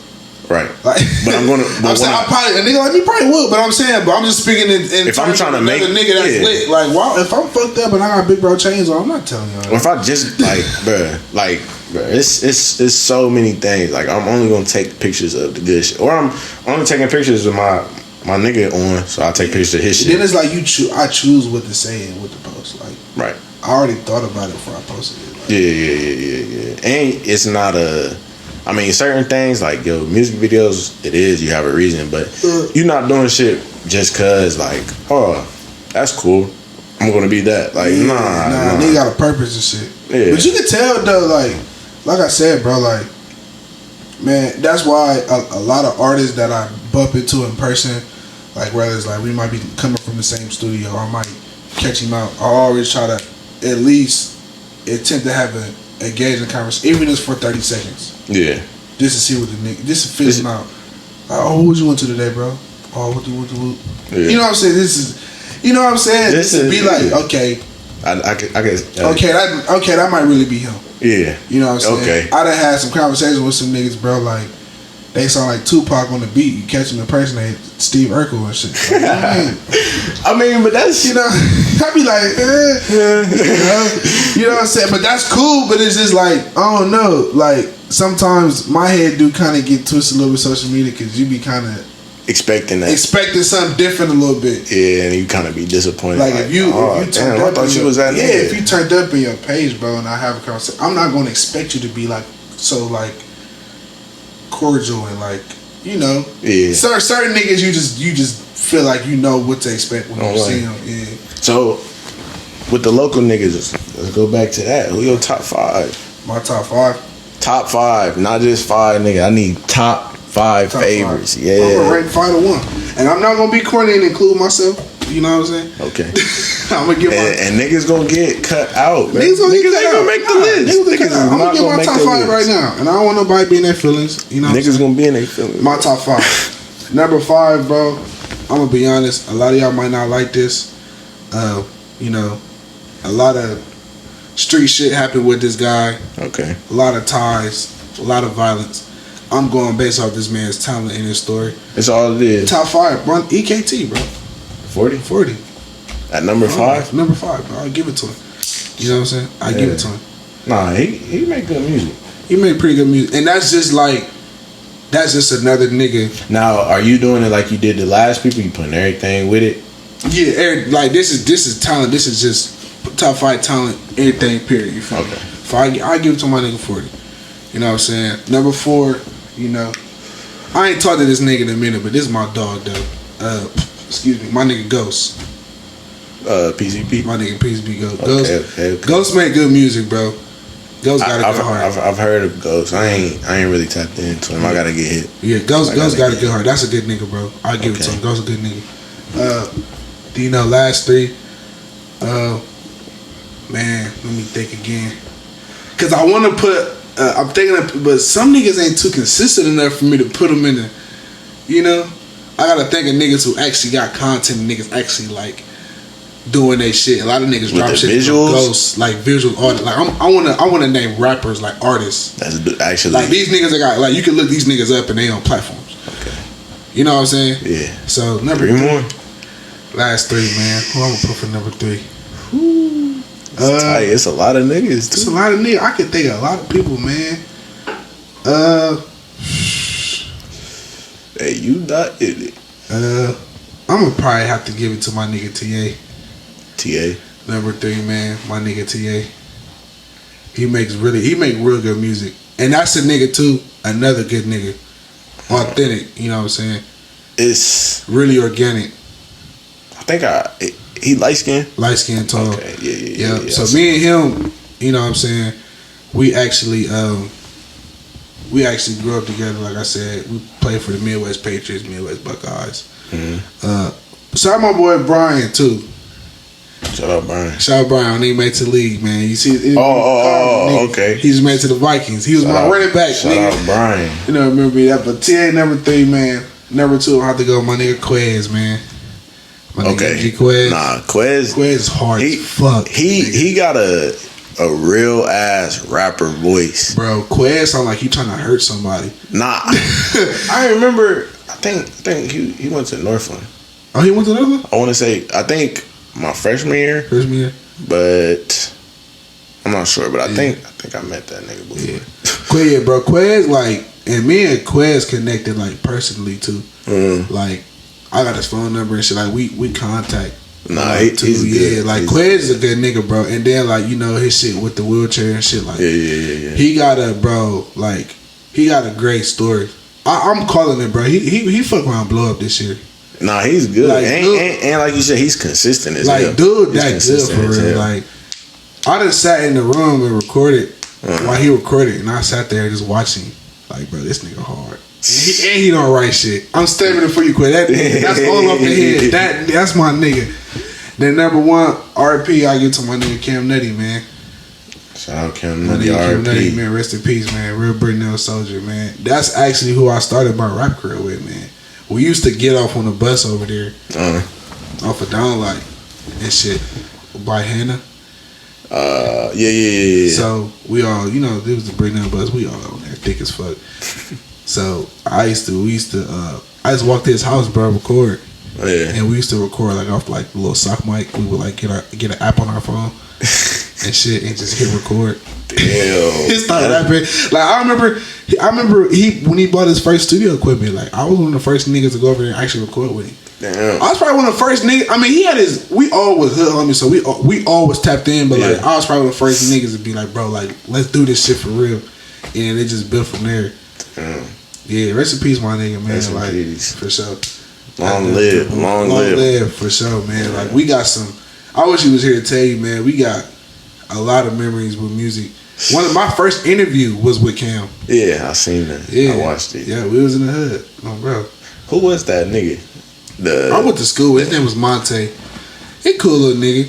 He was his questions was just like he wasn't saying shit. He really wasn't saying that. Yeah, he really wasn't saying that. Me and Cam kind of said that. I mean, that's our nigga, but me and Cam was like he would ask a question, and then y'all would just have to just keep talking. Yeah, we had to keep talking. That's why like we kept trying to like flow through the shit. And I'm like, bro, and it was good. It was two of y'all though. Yeah, it was two. I don't know if that was his first interview, but I've been watching his content. He got a little better. Yeah, he got some shit that got some views. Shit, yeah. Well, he got some like I think he did a Sada Baby. That's why I said he had Sada Baby in the whip. I want to say he had some bigger ones.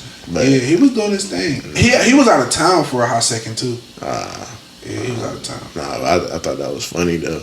Like, he just the way he was asking all the questions and just like backing the fuck off. Like damn, plus you know around that time, like you know we still young niggas. We still like in our niggas move was young for as real. hell. Like, you feel me? We kind of decided on the nigga. Like, what are you talking about? Like, But that's our guy though. Yeah, he had the vision though. He had the vision. Yeah, that's cool. our guy though.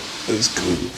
All right, so if you wasn't rapping, What would you be doing? Bro, that's a good question, man. I got all the good questions. Man, I don't even want to sound cliche right now, bro, but Like, what else would it be? I'll probably be doing the norm, bro. Just working a job? Working, trying to get some money. You don't have no other like passions? Like, it's just music? I mean, it was sports for a minute. Uh, It was sports for a long time.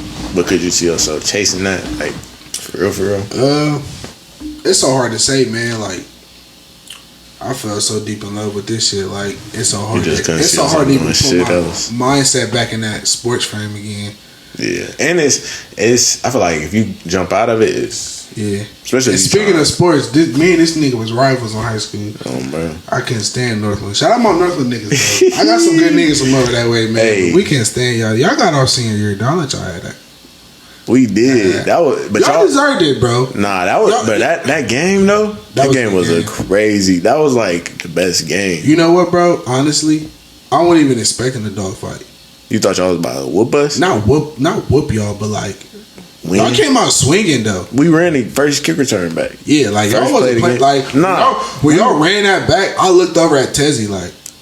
I'm gonna be honest, y'all didn't have enough weapons for us, bro. We had a lot of weapons. Y'all had a lot of weapons, and we had got Jesse back too. Cause Jesse was hurt all game. Yeah, shout out Jesse, man. You a little athletic motherfucker, man. I remember you.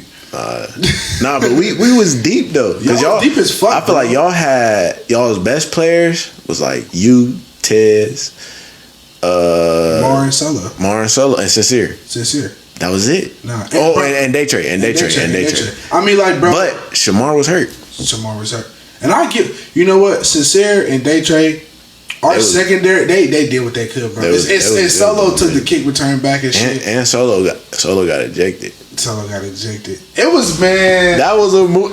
But after the game was crazy. Bro. Like, I feel like niggas should have filmed that bitch for real. Oh God, bro, that was a movie, bro. That was a movie. And then for it to be senior night, last game of the season, it was like, what was that like after the game? Like, bro, what y'all do? We was fucking distraught, bro. We won. Of course, you know everybody knew we was gonna win cities either way. Yeah, but it was just like we went in the locker room and we was just kind of like, y'all salty. It was like, I ain't gonna beat you, bro. It was probably like 20 minutes of silence. For real. And we were just kind of just looking at the ground like, hey, y'all niggas outside cheering. Really we like, bro. Like, this what these niggas came here for, and they did it. I'm like, bro, these niggas came here on a mission. I wasn't going, and they beat us. And then not only that, but like having so many great niggas come out the Croft, and all them niggas in the, like TK. Yo, bro, that's the thing. Y'all had niggas every year. I mean, we had niggas, but y'all had a bunch of niggas. Bro. But that was y'all's year, bro. Like that was y'all's year. I could just tell how the game was like Solo being ejected. Shamar kind of get like it was and we was everything fell in place for y'all. We was with everybody. I scored. JJ scored. Khalil scored.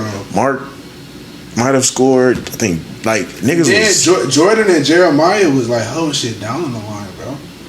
Like, Jordan and we had this the DN. He was going crazy. He was going crazy. Nah, that was a crazy game. Nah, that was a super good game, man. I got beat up the one a couple times, man. Y'all was putting in work. I was wasn't expecting it, bro. Like, I wasn't expecting no cakewalk, but I'm like, okay. Coming in. It's just like, okay, I know everybody's grown up now. Everybody's a senior. We is us. You feel me? I'm like, all these niggas now. we been playing y'all seniors now. I'm like, okay, so these niggas developed. Yeah. You feel me? So like, we gotta, and when we was watching film, like, y'all didn't wow us on film the way y'all did when y'all played us. That's how I knew y'all came out there on the same mission. Like, we was watching film, y'all was like, okay, they got a little better. You know, they run the ball a little more. Okay. A couple cats got stronger. Yeah. Like, when y'all played us and y'all, the way y'all was in sync. Like, I'm like, these niggas came to win, bro. But that first kick return, I'm like, bro, if y'all was playing like that the whole season, y'all fuck around would have went undefeated, bro. Nah. Bro. Nah, we played Mansfield first game. They had this one nigga. I'm gonna tell you. Yeah. They had this one nigga. He ended up going to Minnesota. He was committed before the season, so the whole summer we like, oh, we playing this nigga that's about to go to Minnesota. What position? All right, so this is the thing. All first game of the season. So the film we got is from last season. Yeah. He's at receiver. We got this. We playing a receiver.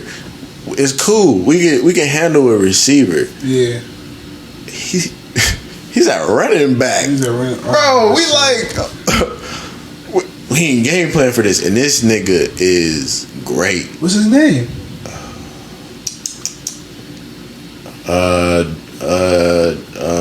Jarrell. It's either Jarrell or Janelle Mans, but yeah, he sounded like a demon. Bruh, this nigga had like 5 touchdowns, bro. Whoa. First half, he was just snapping. And bro, I don't know what it was about that year with the city, but we all had a tough schedule, bro. We went out and played Acton Book through our first game, bro. Bro, how did we? You know, we didn't even have a team meal that day. Didn't y'all play it on a Saturday? Bro, we played on a Saturday. We didn't have a team meal. That's just off, bro. And then they fucked up the uniforms and shit. Brought the wrong pants. So like, bro, we was pissed. That was some bullshit. Yeah, we was pissed. It was, that season was just like we lost to Mifflin that year. I know, bro. We lost to Mifflin, and we got whooped by Mifflin, bro. And then we turned around and low-key have like the game of the year with Mifflin. Yeah, wasn't it like 6-0, bro, or like 7-0? It was it 7-6 or 7-0? It was 6-0. I remember because our kicker missed the field. I remember that. I vividly remember that, and I know why he missed it. But that's. Bro, shout out Davion, number 7. Bro. Shout out Davion. He was going stupid. He played his heart out, bro. I think he was like player of the year that year. He was. Not only that, bro, like, not trying to put my nigga on blast, bro, but like he had a face full of tears when we was shaking hands. Like he wanted that game, bro. Really? Like he wanted that. What game was that? That was like week. This was like the second game, second or third game. Damn. Because we was just bouncing, like we bounced back from the loss from Bookdale, turn around and play MF. We lose again. So at this point we 0-2. We like, damn. And y'all play Ridge. And we lost to Ridge. See, we ain't played them. So so after we beat Mifflin, bro, we was 1-2. So we was like, bro, we got 1-3. 1-3. See. So I'm like, bro, we got some shit to. Well, we went 1-3 that following week when we lost to Ridge. And we lost to Ridge on some close shit. We lost to Ridge. I think Ridge only beat us by like 12, I wish we would have played. I wish we would have played Ridge. We didn't play. We played Mansfield. We played Granville. We played Whitehall. Whitehall, that was a good game. I remember watching that on Twitter. And then we played this fucking game. We played this like club team. Club team? It was what they do, like paid to get into the league? It was like a bunch of schools. Like if your school didn't have a football team, you could just play for these niggas, and they play high schools type shit. And we play them, but they don't give us no playoff points because they're not a high school. So it was basically a scrimmage. Hell, bro, we beat the shit out of them. They didn't score. See, that's wrong, bruh. So that was damn near a bye. We getting beat like every down of the play as a lineman, bro. It's tough.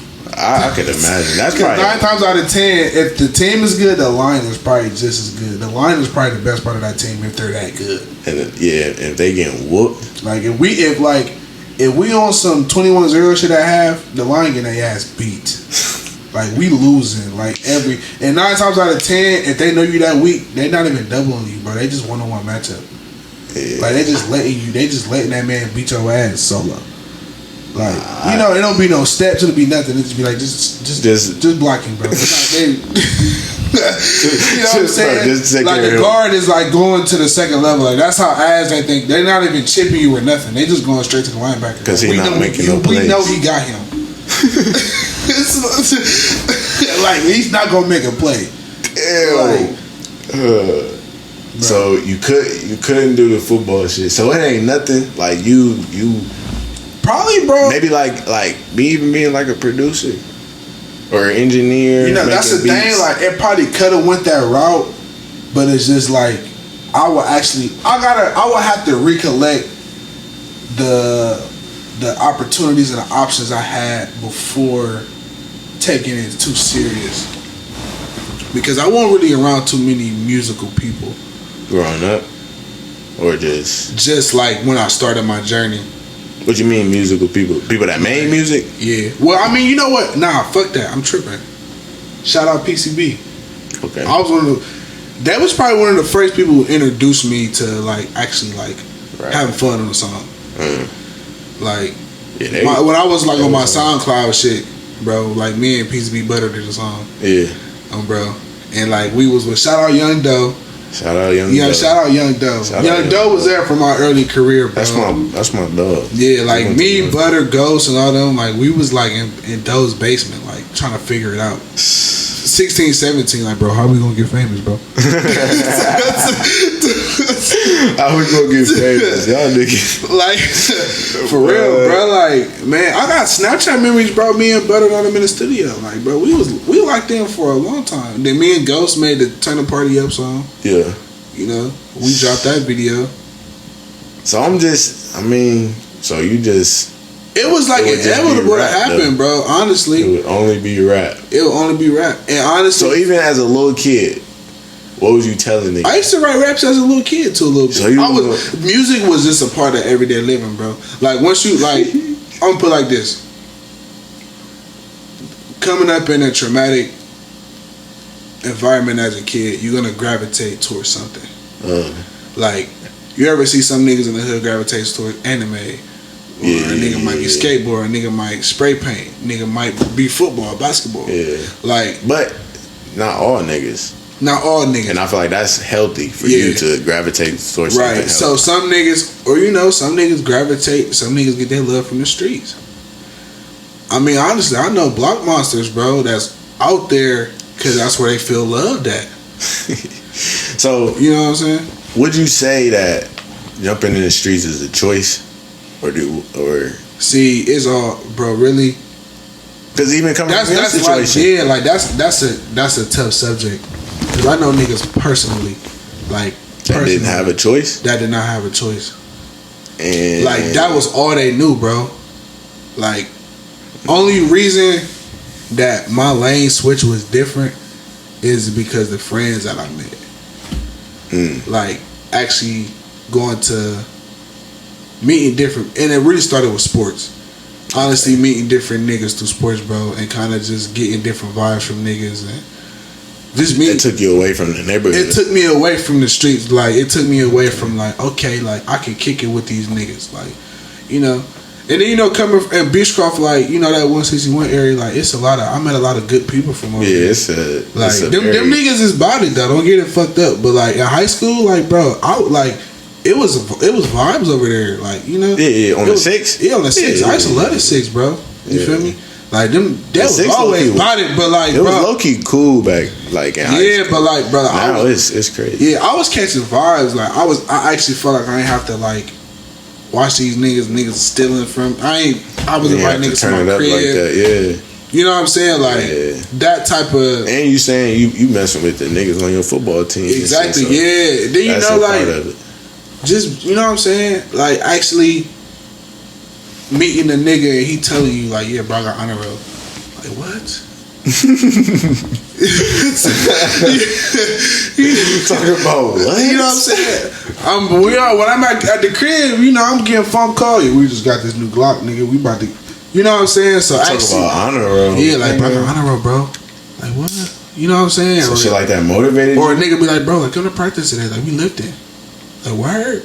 Alright, fuck it. Like, what's up? You feel me? Like, just actually stepping outside of comfort zone. So and that's good too. Yeah, like if I would have never met some of the people I met, like good people, like my mind would have been stuck with what I was seeing.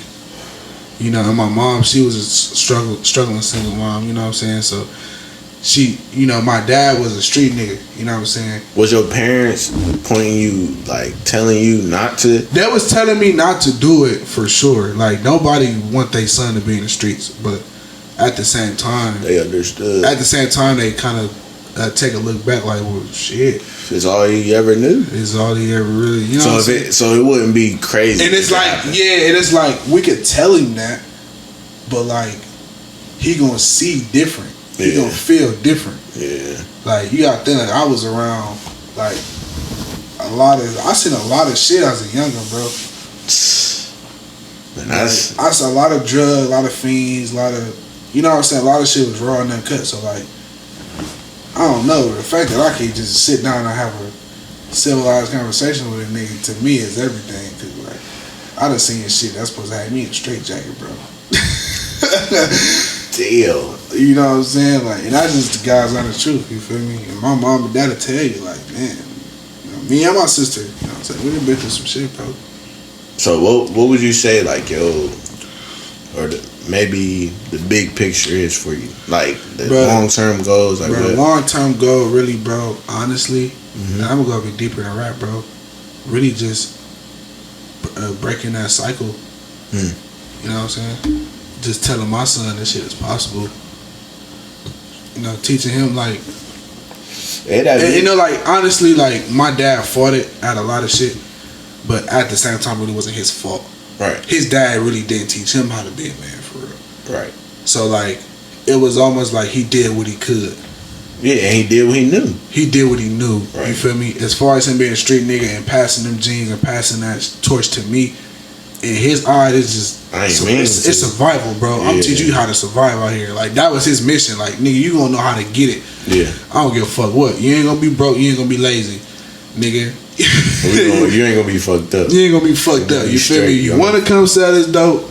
It's on you. If you wanna work a job, hey, you feel me? That's even better, yeah. But it's like most of my street knowledge and the shit that I learned by being out here came from him. You know what I'm saying? Yeah. It came from him. Like, that's like the trap Bible. Like, I come to that nigga with whatever. Like, you know what I'm saying? And our situation and our bond got closer as I became older. Because you and your dad seemed real close. Yeah, because like as a kid, your mom and dad. Yeah, like as a kid, it was traumatic and shit was chaotic. So like we wasn't really all that close for real. And you know, with being a kid and going through a lot of shit, you don't have a proper emotional response for a lot of shit. Okay. So a lot of kids lash out. A lot of kids, you know what I'm saying, isolate. There's a lot of different ways, you know, a kid can kind of express themselves.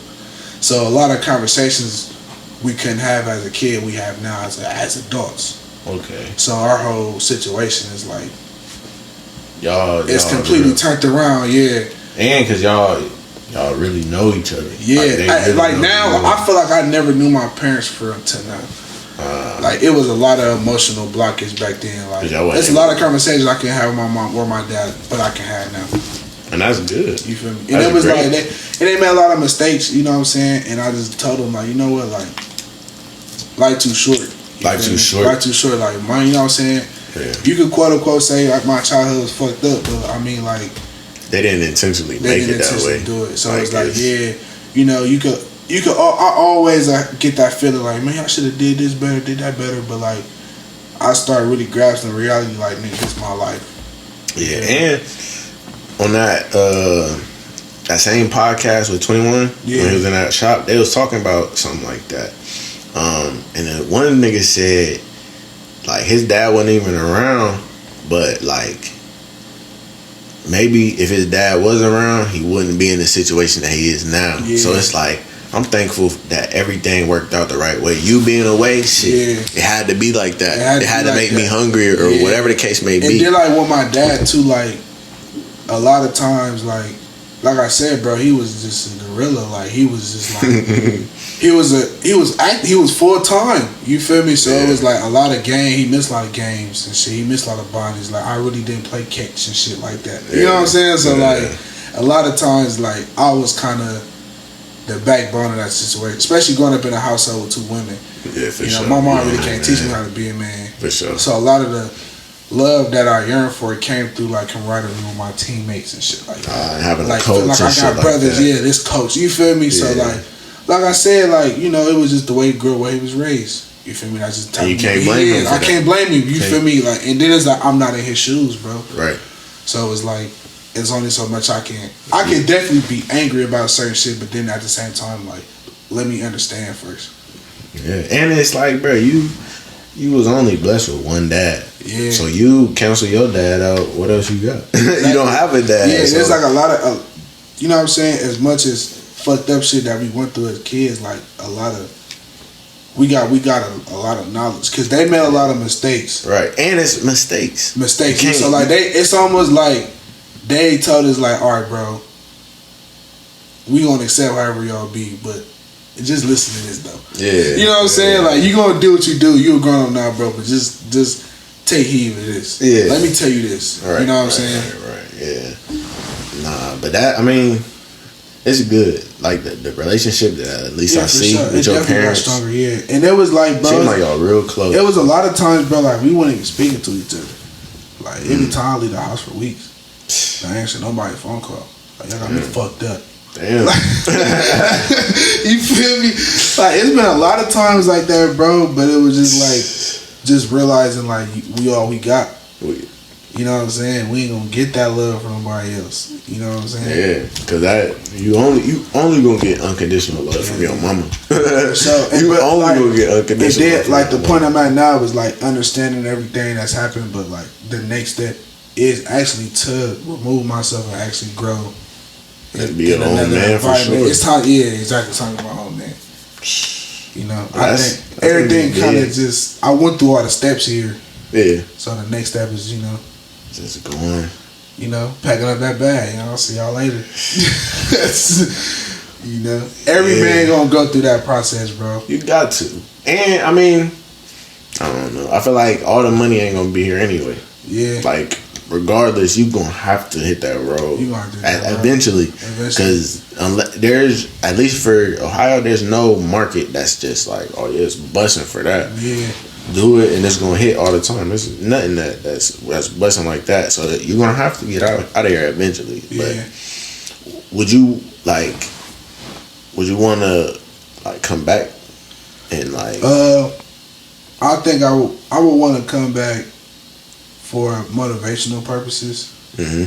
A lot of fundraisers, pop-up shops, shit like that. Cause I get a lot of love here. Yeah. As much hate, I get a lot of love. For sure. So the love outweigh the hate. Yeah. So I can see myself coming back here, coming back to my neighborhood, kicking it with my homies, we cookouts, you know what I'm saying? Shit like that. But I'm coming. As if living here. As quick as I'm leaving, as quick as I'm coming, I'm leaving. You know what I'm saying? Man came here at 2 o'clock. 8 o'clock, I'm on the jet. Like, he not even here no more. I'm back in LA, bro. You missed him. Yeah.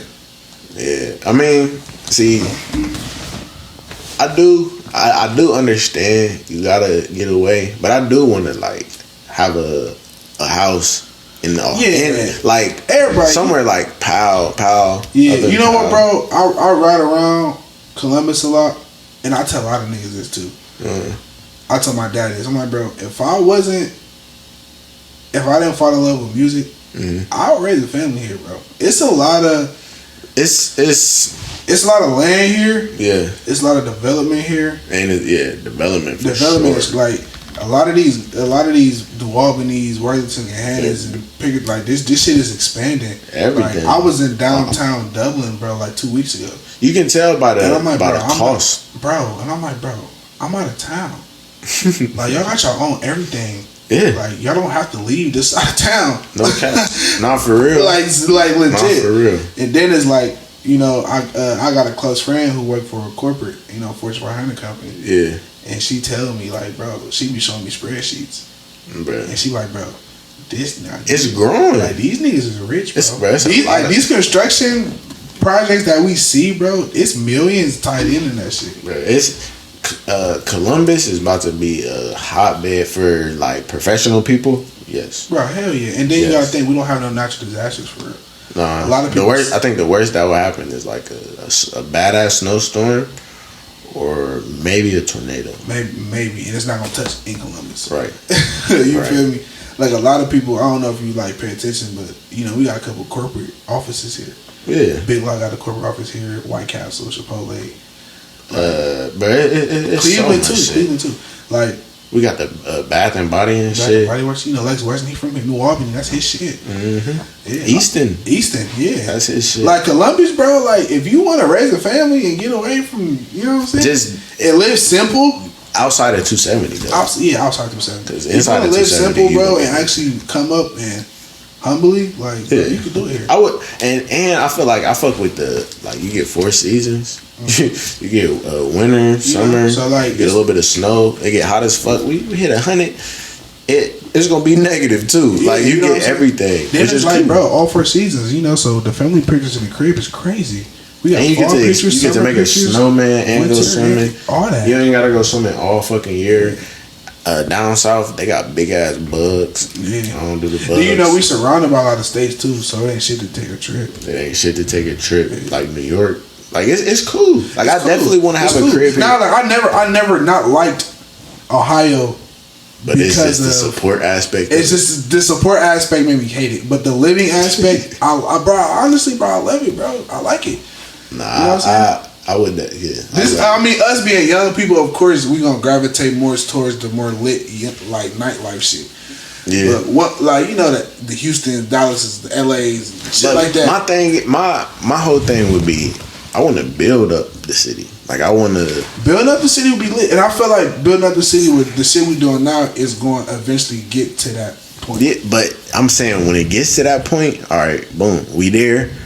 So what we gonna do? We gonna put some damn studios all through the city. I mean, Atlanta, like, perfect example too. Like Atlanta was always, and you give your niggas a spotlight. Yeah, even Detroit, like Detroit, they gave their niggas everybody.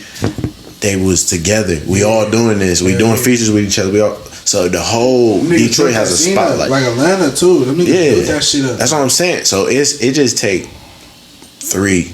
Like 1 nigga to get on, 2 niggas damn. And then it all but you know what it's all about too? It's about the knowledge, bro. A nigga gotta be able to come back and actually give a blueprint. For sure. Like, this is what you do, bro. For sure. Like, and it can't just be no lucky shit. Yeah, like, shout out my nigga Corey. You feel me? Buddy Rose down. Like, that nigga told me, like, nigga, go get your shit copyrighted. Go get an entertainment business. You know what I'm saying? File taxes on your name. Just little shit like that to where a nigga just can move. But that's who we gonna be. That's who we gotta be. That's who I intend to be. Like, I want to be the like I ain't always in the city, but I got a lot of like I said, I got studios, I got basketball leagues and just gyms and shit like that. Like I'm that's what most niggas do. Like, I was watching Fat Joe's interview. You remember them niggas had this shit at Rutgers Park. They had that league going on, and this is all New York niggas. That's what I'm saying. You know what I'm saying? Just do it and give niggas a reason to come to the city. Yeah. Now, now niggas just. And then it's gonna go like so further because like once other people see the city thriving in that aspect, like we gonna get more investors. Like you gonna see more niggas from different areas come out here. Like, bro, I'm from such and such. I'm working with Whoopty Whoop. Like, I like how y'all moving. Like, who can I talk to? You know what I'm saying? And that's us. It's all right. Boom. Just building that. I got a little nigga that's and it's having a big team. Big team. Like Def Jam. You know, it's Def Jam West, it's Def Jam East, it's Def Jam South. Like shit like that, bro. Cash Money West, Cash Money East, Cash Money South. Yes. Yeah. But I feel like having a big team and just you gotta have a boss. Like you gotta be the boss. Yeah. Like when niggas not necessarily the boss, but you just gotta lead the way. Yeah. Like you gotta, you know. But I see it. It's all the business. It's just a big business. Yeah. So you gotta be the boss because you gotta be up. Yeah. That's why I just say boss. A leader. Yeah. Nah. It's money.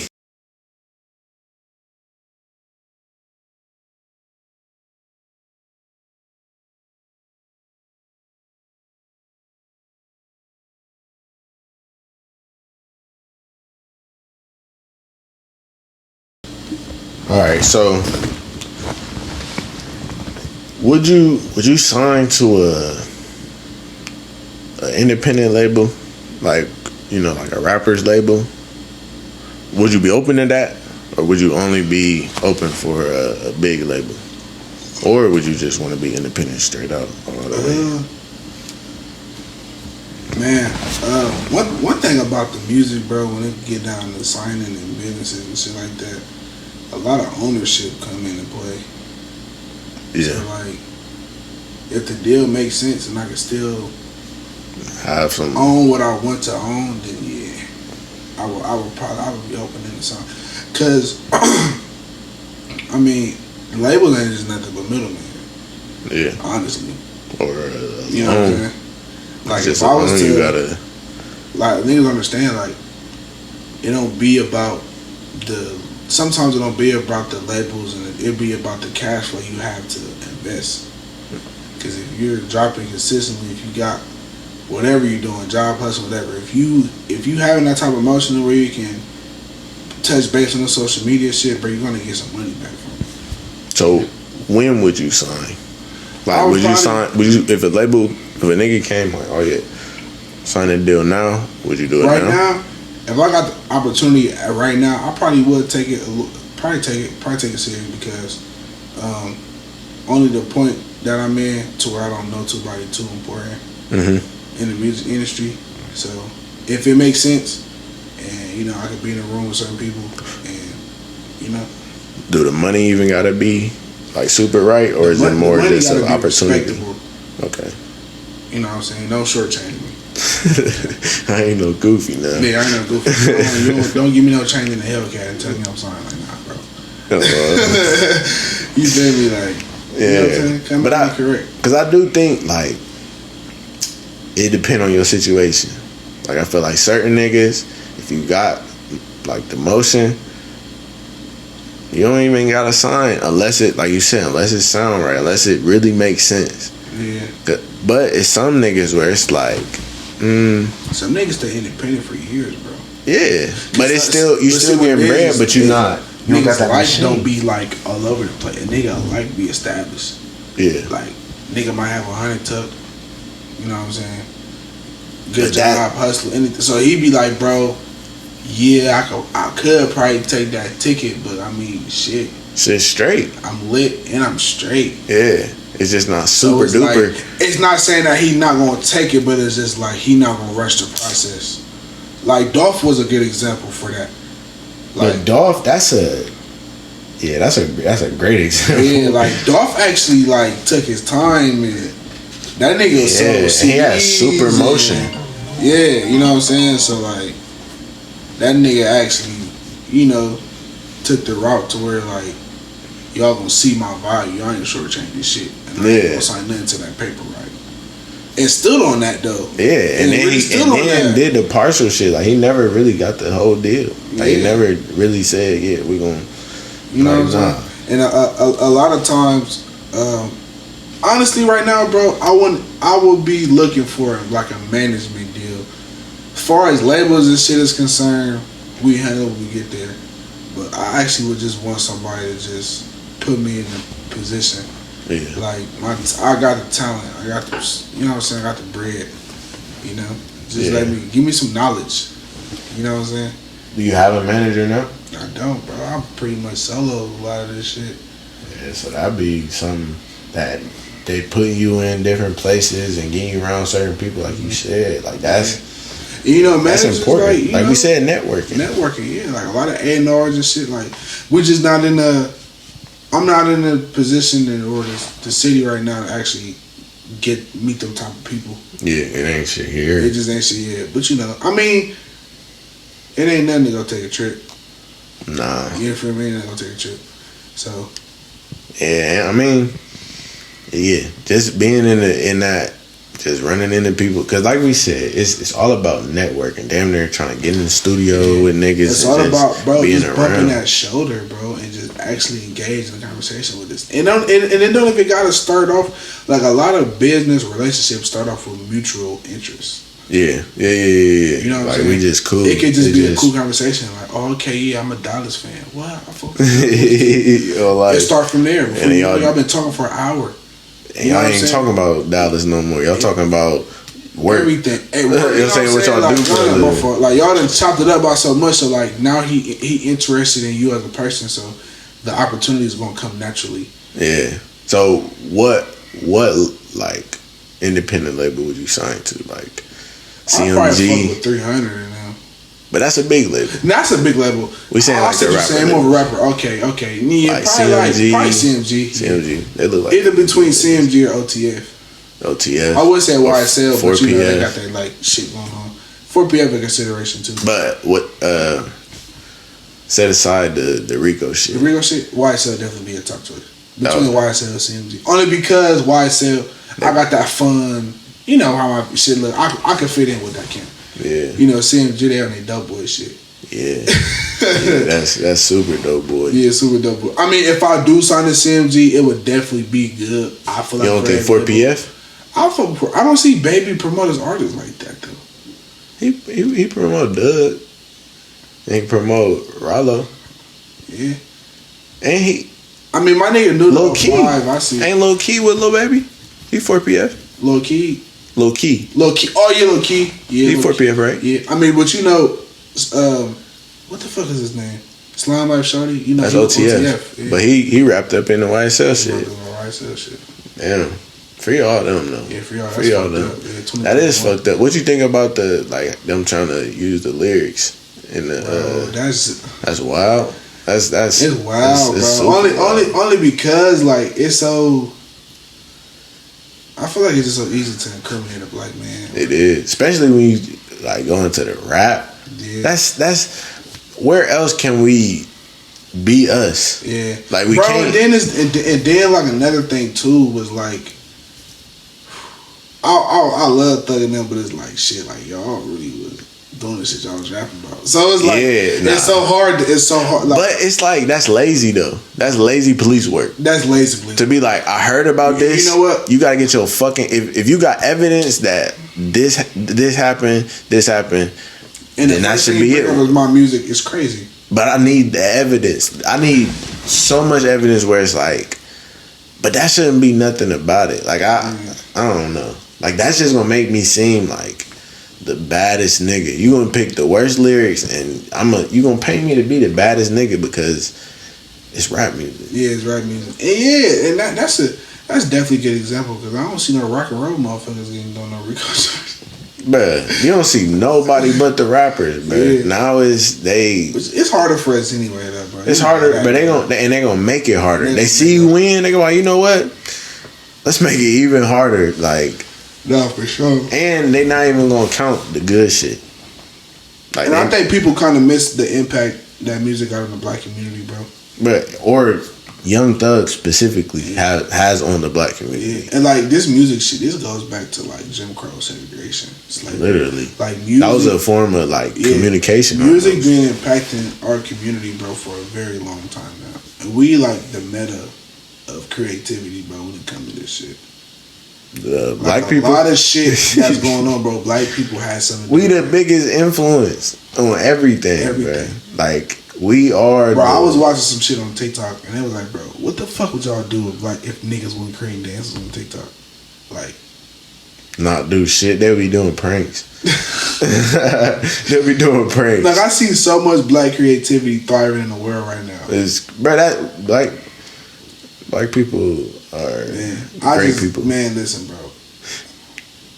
Especially like your daughter, like the way she gonna come up with social media being so solidified and being such. That's gonna be crazy. Like once she get her hands on it's gonna be hard to gauge, bro. It's gonna be like our kids is gonna be like it's gonna fuck me up. You gonna have to force them not to be super consumed by it because it's gonna be so prevalent when they go to school.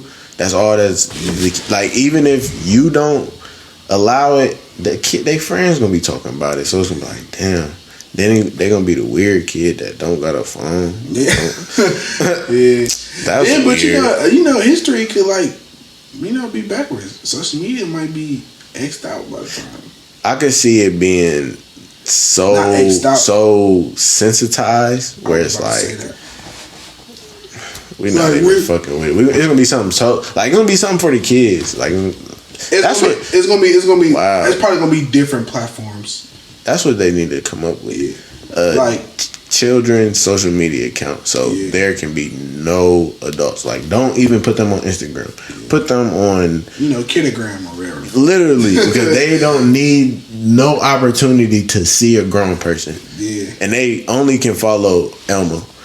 That's a good idea. Because bro, they can't follow nobody. They can only follow a lot of kids are easily influenced, bro. Like kids don't know themselves yet. So sometimes if a kid see a certain too much of it, they're gonna, you know what I'm saying? Like it's gonna be instilled in them. And they don't. It's not nobody's fault, but that's just I don't know. Like it's gonna be crazy. Kids are smart nowadays too, bro. Like my little cousin got my phone watching YouTube, be skipping the ads and shit. Right. I'm like, bro, what? And the technology making them smarter because it's making them think. But then again, too, bro, like if people will utilize this shit for knowledge, like real knowledge, like studying, like actually Googling and books and shit like that. Right. Like, it's a lot of shit you can uncover on the internet. I would say for a lot of things, college not necessary. Because you can get it all from the internet. Told me? What? Somebody, college graduate, literally college graduate, 4.0 student. He said, bro, all this shit I learned in college, you can look it up on the internet. Literally. Like, literally, I could tell you what to look up. Literally. And we will have the same knowledge. We will have the same capacity of knowledge just because you Googled a certain subject. My idea on it is if it's not in the STEM category, the science, technology, engineering, and math, it's not necessary. It's not necessary. Because all of that shit you can learn. That shit, you can't just be like, I'm going to be a doctor. Yeah, like sometimes knowledge they can be perceived as like extracurriculum. Yeah. Like kind of sort of like, why the fuck am I learning in a fucking obtuse triangle? And I'm trying to be a businessman. Like, where the fuck is home ec class, nigga?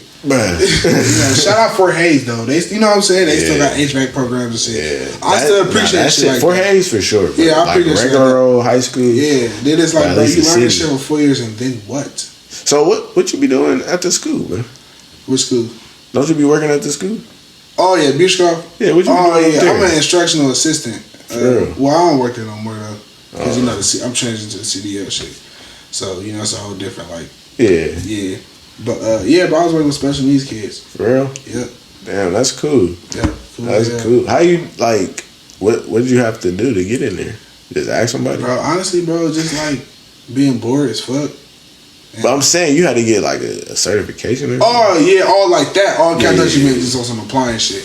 I was bored being applied, obviously, but I took a paraprofessional exam. Oh, okay. So, I can actually work throughout the school system, period, with that, passing that paraprofessional exam.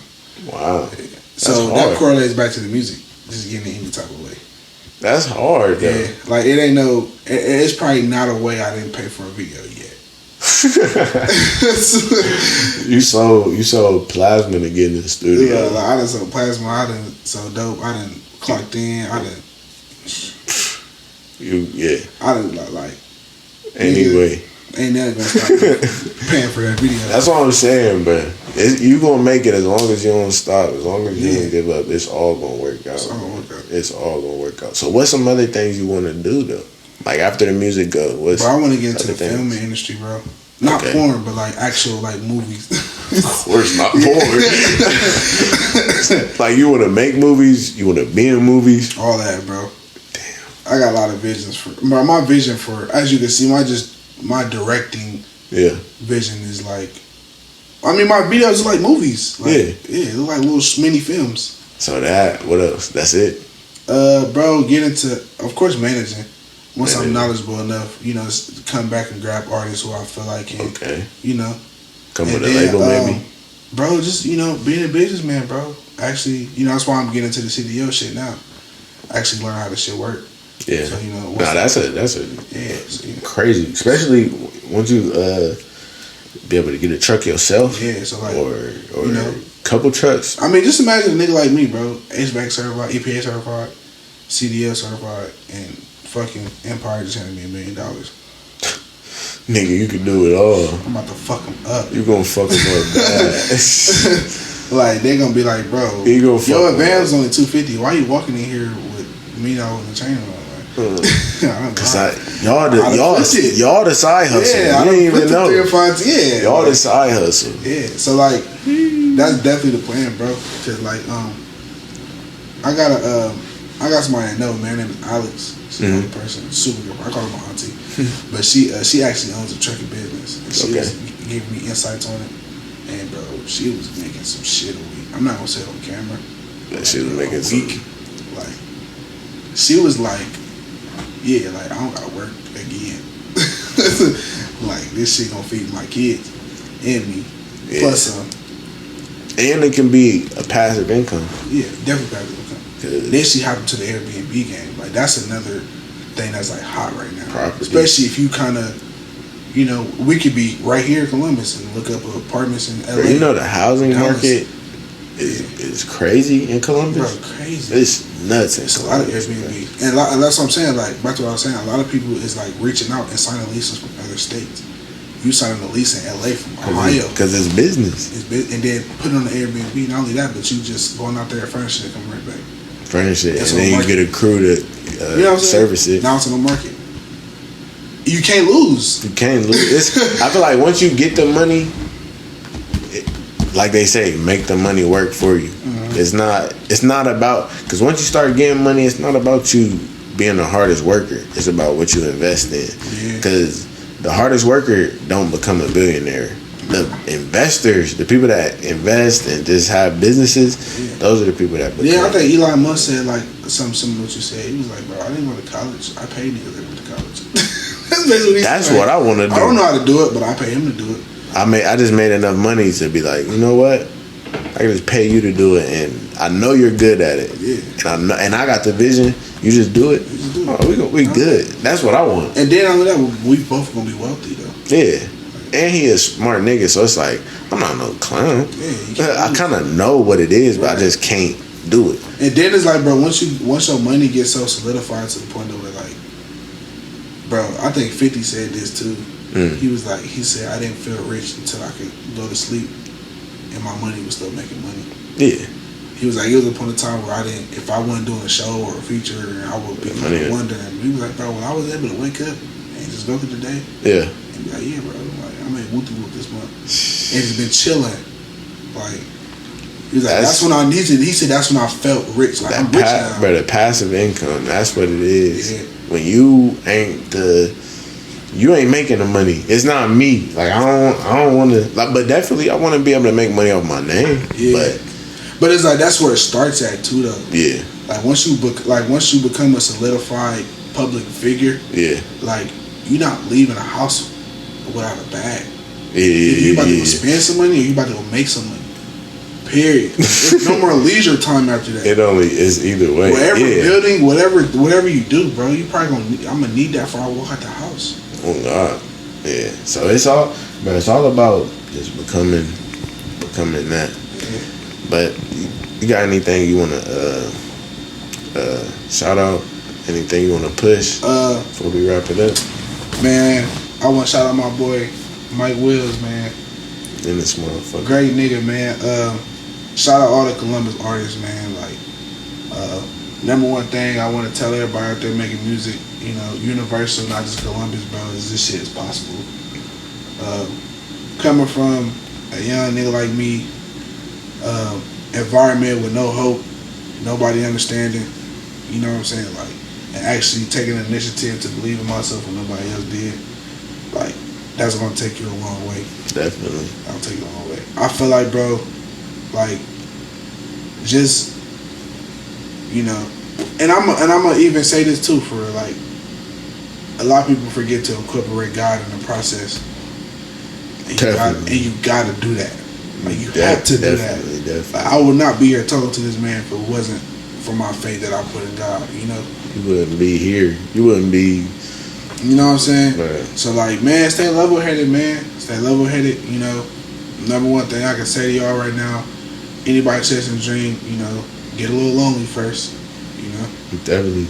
Get a little lonely first, man. It's for the best, you know. Take a step back, see who there, see who not. And, you know, work on yourself, work on your craft. Yeah, and it's your life. It's your life. Work internally first. Yeah. So externally you can be everything that you want to be. It starts with the inside. Cause it's you. You can't hold people. You know, you can't hope people make your life good. It's all about you. Yeah, it's your life. So you got to make decisions that whether are good for you, good for them, but it's your life. Yeah. And all the outcomes. And that's a good example too, because like, especially me being around a lot of unsupported people and having to get up and be like, I don't give a fuck. It's me. I gotta do it. Shoot this video. I gotta do it. Yeah. You know what I'm saying? I'm about to go do it. Like, I think a lot of people out there, bro, just need some hope, bro. Yeah. They need faith. You know what I'm saying? And it's up to you. You got to be the inspiration. Yeah. You got to. I don't know. Make them. I'm trying shit like bro. this too. Shit like this. And I feel people like reaching out to this you. Is a great. Reaching back. This is a great podcast, bro. And I know that. I want my fans really mostly connect with me after this. There's a lot of shit I'm sharing that I never even put on social media. No, for sure. You know what I'm saying? For sure. So I think this is a real good podcast. This is a podcast. I mean, this my homie. This normal to us. You know what I'm saying? Yeah. This ain't no front for the camera. We done talked like this plenty of times before. We just chopping it up. Just chopping. You know what I'm saying? This ain't feel like an interview. I feel like I'm just in my nigga's crib. We just chilling. You know what I'm saying? Yeah, but sure. Nah. This is shout out Players Club, man. Back in my groove out now. Yes, you know sir. Good vibes on Tap the in. out now. Tap in. We're gonna put all the links in the bio. Everything in the bio, man. Yes, sir. Make sure y'all go tap in. Go share. Go like it. Go put it. Anything you do is free. It don't cost nothing. It don't do nothing. But shout out my boy Ted. Shout out Bam Invasion, man. He engineered everything out here, man. He the one helped me craft and perfect that sound, man, for sure. He the other half. He the other half to the for sure that. Shaq and Kobe. No cap, man. But that's all we got. Player Circle Podcast. Appreciate having you. For sure. Go like, comment, subscribe. We out of here. Yes, sir.